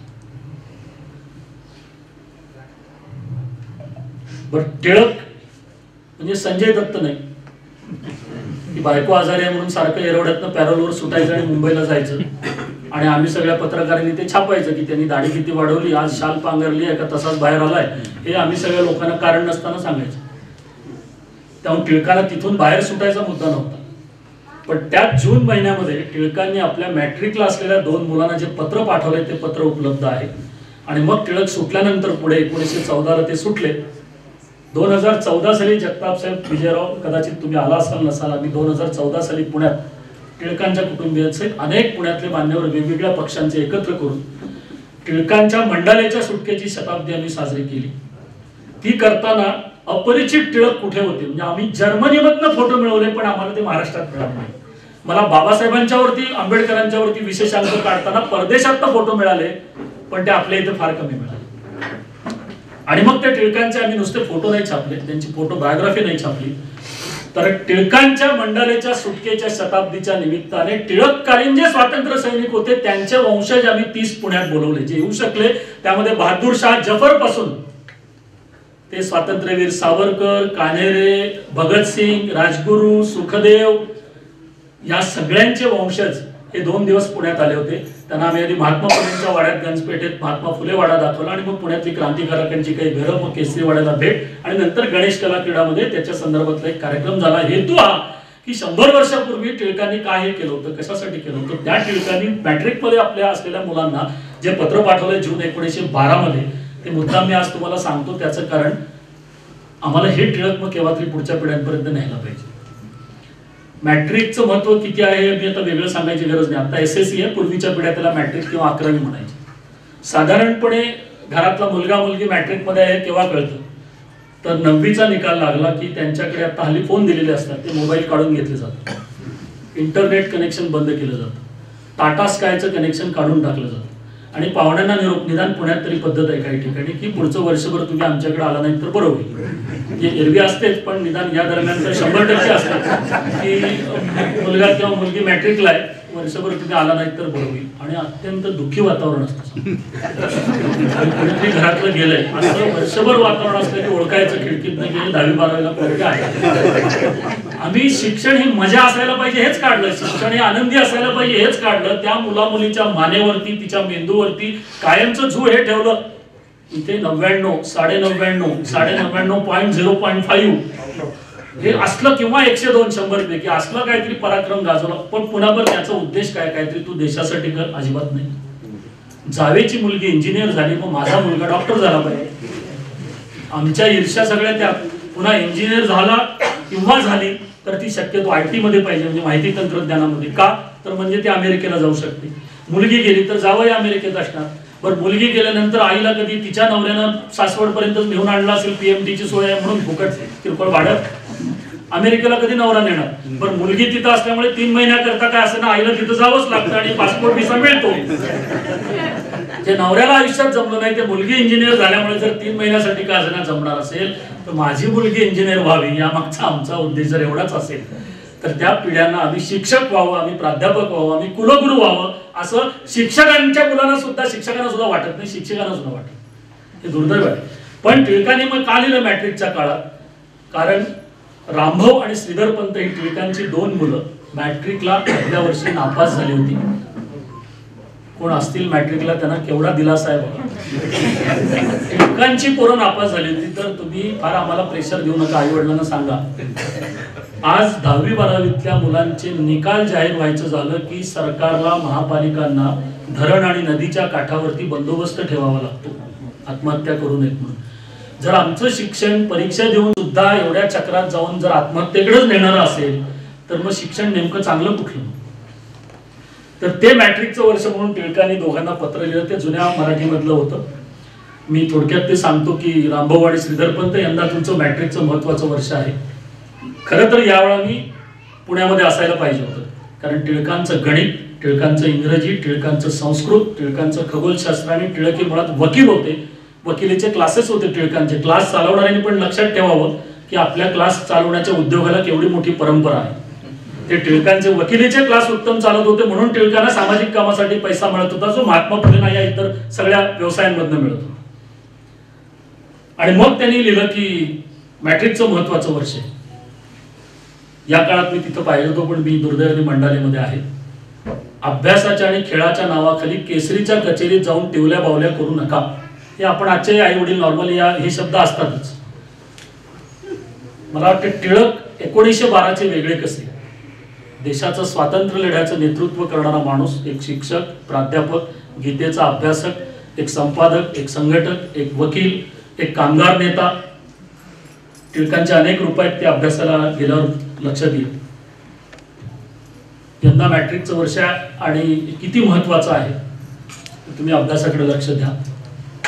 पुढच्या परिच्छेदाची सुरुवात 2024 मध्ये सुद्धा आई वडील किती म्हणतात मला माहित नाही. टिळकांनी लिहिलंय, आयुष्यात तुम्हाला काय व्हायचं ते तुमचं तुम्ही ठरवा. हे वाक्य आज आपण मुलांना म्हणतो का? आणि त्याच्या पुढचं वाक्य मात्र क्रांतिकारक आहे. 1912 मधल्या टिळकांचं आहे, लक्षात घ्या. म्हणजे टिळक सुद्धा आपले शत्रू आहेत असे मानणारे आजही अभ्यासक बरेच आहेत. अर्धवट अभ्यासावरती जे झालेले असतात टिळकांचं पुढचं वाक्य, आयुष्यात काय व्हायचं ते तुमचं तुम्ही ठरवा, चांभार झालात तरी चालेल पण जोडे असे शिवायला शिका की जोडे हवेत तर टिळकाकडे जा, असं लोकांनी म्हटलं पाहिजे. पुण्यातल्या पेठेमध्ये असलेल्या केसरी वाड्यातला माणूस, सनातनी ज्यांना म्हटलं जातं असा कोकणस्थ ब्राह्मण, आपल्या मुलांना सांगतो चांभार झालात तरी चालेल पण जोडे असे शिवायला शिका. म्हणजे त्यामध्ये कुठल्याही व्यवसायाबद्दलचा कमी अधिकपणा, उच्च नीचता नाही. प्रोफेशनलिझम किती परफेक्ट आहे जो MBAच्या मुलांना शिकावा लागतो पुस्तकं अभ्यासून. आपल्या प्रॉडक्टची क्वालिटी कशी असावी याचा जो क्वालिटी कॉन्शियसनेस आहे तो किती असायला पाहिजे हे आम्ही जर टिळकांच्या त्या पत्रातनं शिकणार नसू, पुढे टिळक सुटल्यानंतर सिंहगडला आपल्या मुलांना भेटायला आता जो टिळकांचा बंगला आहे तो कधीतरी आपण गेलो तर बघायला जाऊ. तो आवर्जून त्या टिळकांच्या पलीकडे नचिम केळकरांचा बंगला आहे आणि टिळक इथे राहतात म्हणून गांधीजींसाठी पण एकाने बंगला घेऊन ठेवला होता. टिळक जिथे राहिले होते ते बघायला मग स्वातंत्र्योत्तर काळातले अनेक, तुम्हाला जाता सहज गमती आहे इतिहास अभ्यासताना, महाराष्ट्रातला एकमेव किल्ला असा आहे की भारतातले सर्वाधिक स्वातंत्र्य सैनिक आणि क्रांतिकारक ज्या किल्ल्यावरती जाऊन आले. कारण हा टिळकांचा किल्ला, म्हणजे तानाजी मालुसरेंचा पराक्रम आहे पण टिळक त्या किल्ल्यावर राहत होते. यासाठी जसं बेळगावला स्वामी विवेकानंद जिथे राहिले, 1924 साली जे बेळगावला अखिल भारतीय काँग्रेसचं अधिवेशन झालं, महात्मा गांधी त्याचे अध्यक्ष होते. मग अॅनी बेझंट पासून ते सरोजिनी नायडूंच्या पर्यंत काँग्रेसमधल्या सगळ्या प्रवाहांचे नेते मंडळी बेळगावमध्ये होती आणि ते अधिवेशन जिथे झालं त्याच्या शेजारच्या विहिरीला सुद्धा काँग्रेस विहीर म्हणतात आणि त्या रस्त्याला सुद्धा काँग्रेस रोड म्हणतात. तर विवेकानंद जिथे राहायला होते बेळगावमध्ये 2 ठिकाणे आहेत. बेळगावला फोर्ट म्हणून भाग आहे, बेळगावचा जो किल्ला आहे तो आता मिलिटरीच्या ताब्यात आहे, आणि बेळगावचे तरुण भारतचं जे ऑफिस आहे त्याच्या समोरचे एक नार्वेकर गल्ली म्हणून आहे, तिथे हेळवी वकिलांचं घर होतं, बंगला होता. या दोन्ही ठिकाणी तुम्ही जर कधी गेलात, 1863चा विवेकानंदचा जन्म, मी शेवटाकडे यायला लावलं, ही कथा सांगून मी थांबवणार आहे. मला असं वाटतं आपली वेळ आपण जी ठरवली होती ती संपत आलेली आहे. म्हणजे कौशिकने ठरवली नव्हती पण त्याचा गैरफायदा मी घेणार नाही. आणि जर सगळंच आता सांगितलं विजयराव तर पुन्हा विजयराव बोलवणार नाही मला माहित आहे. त्यामुळे 1863 सालचा विवेकानंदांचा जन्म, 1902 ला विवेकानंद, आपलं मरण केव्हा आहे विवेकानंदांनी सांगून ठेवलेलं होतं, तारीख त्याच्या सहित. 39 वर्षाचं फक्त आयुष्य विवेकानंदांचं. आताच मी मे महिन्यामध्ये मुद्दाम विवेकानंद केंद्राकडे अभ्यासासाठी काही व्याख्यानांसाठी कन्याकुमारीला गेलो होतो. मला माहित नव्हतं की आणखीन 4 दिवसांनी देशाचे पंतप्रधान पण तिथे येणार आहेत. पण मला असं वाटतं की समाजाच्या सगळ्या घटकांना चांगल्या ठिकाणी जावं असं वाटणे यात वाईट काही नाहीये. त्यामुळे त्याच्याकडे कुठल्या दृष्टीने बघायचा हा आपापला दृष्टिकोन आहे. पण विवेकानंदांनी भारताचे 3 महासागर जिथे एकत्र येतात तिथे जे समाधी, तिथे जे ध्यानासाठी त्यांनी ठिकाण निवडलं होतं तो जो विवेकानंद रॉक आहे किंवा कन्याकुमारी देवीच्या पायाचा ठसा तिथे जो आहे ते जे ठिकाण आहे ते. पण 1863 ते 1902 फक्त 39 वर्षाचं विवेकानंदांचं आयुष्य, आणि त्या काळात विवेकानंदांनी जे केलंय ते पुढचे आता आपण 125 वर्ष अभ्यास केला तरी अजून विवेकानंद केंद्र असेल, रामकृष्ण मठ असेल, याच्या जगभरातल्या शाखा, देशभरातल्या शाखा, इतकी पुस्तकं निघालीत, इतके अनुवाद आहेत आणि लक्षावधी माणसं काम करत आहेत, तरी सुद्धा 39 वर्षाच्या आयुष्यातलं आपल्याला रहस्य कळणं अवघड. शाळकरी वयामध्ये विवेकानंदांचं घराणं तर ते वकील होते, मी सांगायची बाकी सगळे तपशील जीवन चरित्र सांगायची गरज नाही. प्रचंड समृद्धी होती पण वडील गेल्यानंतर ते सगळं गेलं. प्रचंड दारिद्र्य हे अनेकांच्या बाबतीत होतं. बाबासाहेब पुरंदरेंचे वडील गेल्यानंतर ज्या पुरंदरे पर्वतीच्या वाड्यामध्ये चांदीच्या ताटातल्या 1200 लोकांच्या पंक्ती एका वेळी उठत होत्या, त्या बाबासाहेबांना आपल्या मुलीला एक वेळचा अर्धा कप दूध आणि ब्रेडचा तुकडा देण्याची ऐपत नव्हती आणि पायात घालायला चप्पल नव्हती, ही पण अवस्था होती. मला असं वाटतं की आम्ही अपयशाच्या पण या गोष्टी सांगितल्या पाहिजे. डॉक्टर कलामांचंही म्हणणं असायचं, यशाच्या गोष्टी कमी सांगा, अपयशाच्या गोष्टी सांगा, की त्यातनं ती माणसं पुढे कशी गेली. विवेकानंदांचं हे सगळं श्रीमंत घराणं वडील गेल्यानंतर मात्र ते सगळं खाली आलं. पुढचं कॉलेजचं शिक्षण, त्यांचं अध्यात्म, मी रामकृष्ण परमहंसांची भेट, बाकी सगळ्या तपशिलात जात नाही. जो पुढच्या पिढीला गेलेला पाहिजे मेसेज, आणि तुम्हाला आणि मला सुद्धा, ते विवेकानंदांची बुद्धी इतकी तल्लख होती की एकदा ते वाचलेले ग्रंथ कधीही विसरायचे नाही. बंगाली एका रेल्वे स्टेशन मास्टर त्याच्याकडे ते मुक्कामला राहिले होते आणि तो आत काही करत होता आणि तोपर्यंत ब्रिटानिका म्हणून जो आपला विश्वकोश जसा मोठा असतो तसा ब्रिटानिका विवेकानंद वाचत बसले होते. आणि तेवढ्याच काळात त्यांनी स्कॅन केला, म्हणजे ते वाचत नव्हते, फक्त स्कॅन करायचे, ती फोटो मेमरी जी असते. आणि मग नंतर त्या आतल्या माणसांनी त्यांना आल्यानंतर बाहेर विचारलं की याच्यात काय आहे, तर कुठल्या पानावर काय आहे हे विवेकानंद त्यांना सांगत. या प्रकारची बुद्धिमत्ता. विवेकानंद गुजरातच्या दौऱ्यावरून आले, पुढे मुंबईत आले आणि मुंबईतून डेक्कन क्वीननी पुण्यामध्ये येत होते. योगायोगाने डेक्कन क्वीन मध्ये विवेकानंदांची भेट झाली लोकमान्य टिळकांची. आणि आपण डेक्कन क्वीन मधून येत असताना काय करतो, पहिल्यांदा कर्जत केव्हा येते आधी वाटतं, तिथला वडा आधी घ्यायचा, तो इतके घ्यायचे की ते पुण्यापर्यंत पुरावेत आपल्याला. आणि पुन्हा घरी गेल्यावर एवढं कष्ट करून रेल्वेने आलो म्हणून पुन्हा काय घरात केलेलं असतं ते हाणतो वगैरे वगैरे. आपला डेक्कन क्वीनचा प्रवास हा गाडी वेळेवर आली तर सरकारला शिवाय देता एवढाच होतो.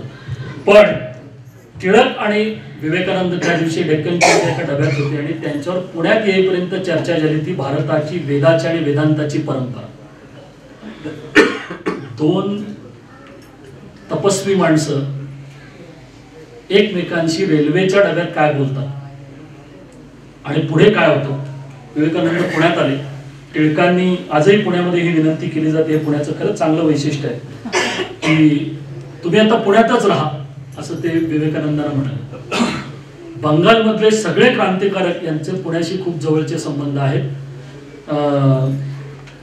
पुढच्या काळामध्ये असे अनेक क्रांतिकारक हे पुण्यामध्ये टिळकवाड्यात आणि महाराष्ट्रातल्या अनेक ठिकाणी अमरावती सहित येऊन गेलेले आहेत.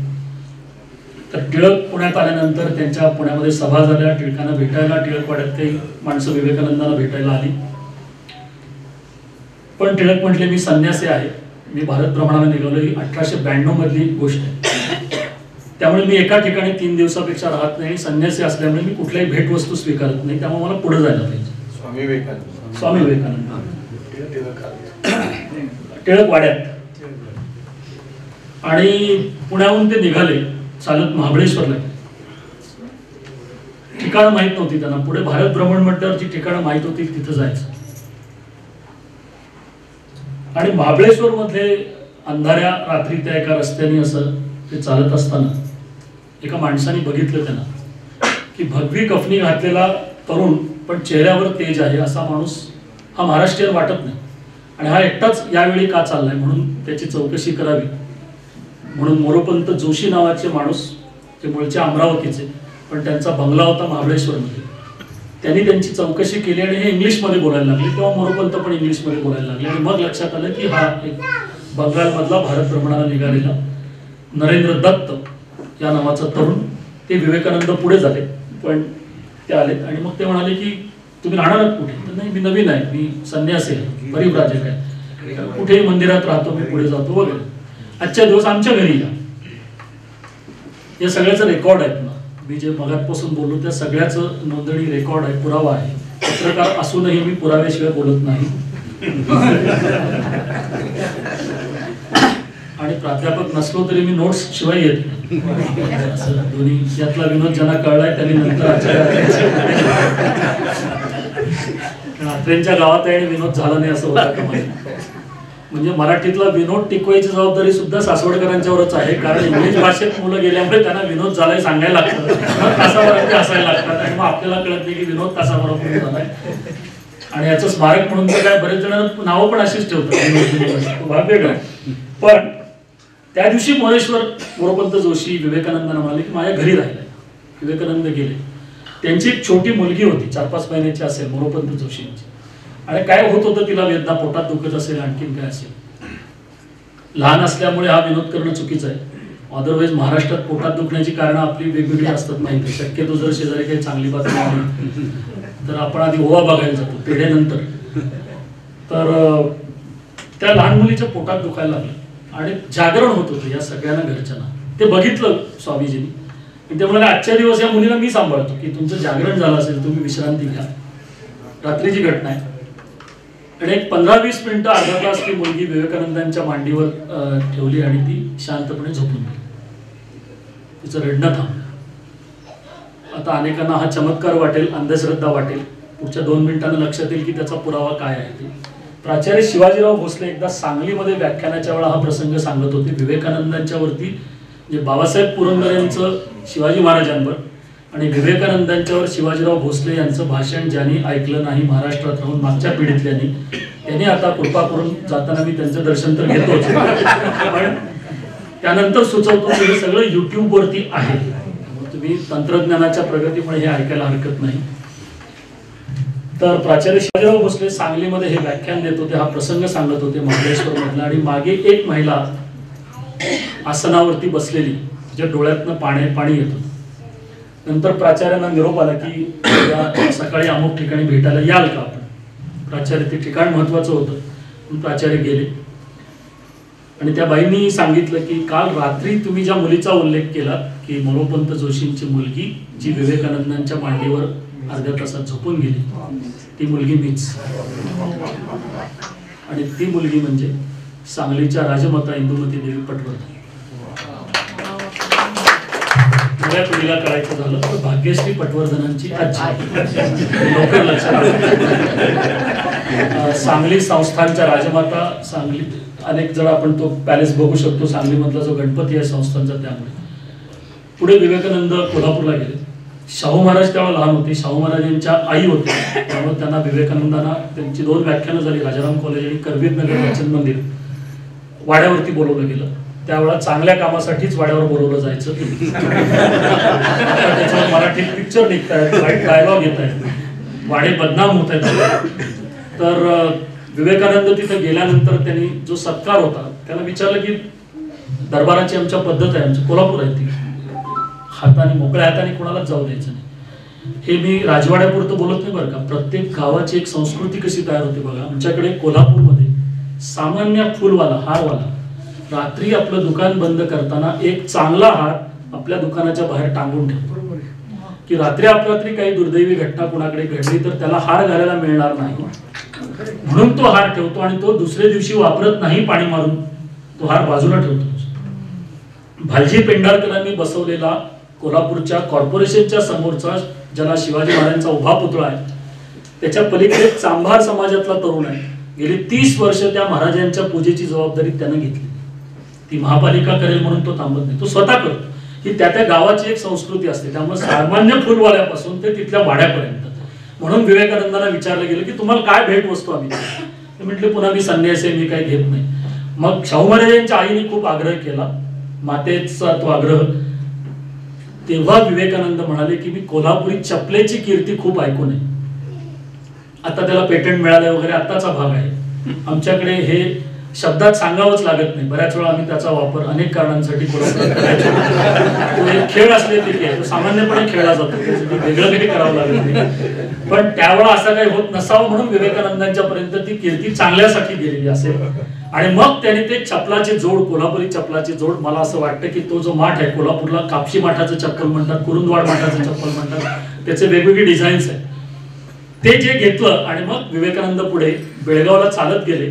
पुढे साऊथ इंडियामध्ये दक्षिण भारतात गेले. बेळगावमध्ये एक वेलिंग फोटो स्टुडिओ म्हणून आहे, त्यांनी 1892 साली कोल्हापुरी चप्पल घातलेला विवेकानंदाचा एक कृष्णधवल फोटो काढलेला आहे. तो आजही ओरिजिनल फोटो माझ्याकडे पण आहे, त्यांच्याकडे पण आहे आणि बेळगावात पण आहे. त्या पायातले चप्पल त्यांच्या दिसतात.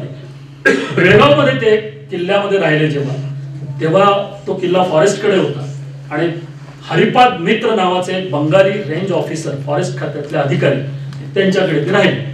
आणि त्या वेगवेगळ्या चर्चा चालल्या. आणि आपल्या गावात एखादा विद्वान माणूस बाहेरून आला असं आजही ती आपल्याकडे परंपरा आहे. म्हणून मग गावातल्या काही लोकांना त्यांनी बोलवलं, विद्वान लोकांना बोलवलं, यांच्या चर्चा झाली. आणि त्यातले एक विज्ञानाचे प्राध्यापक होते.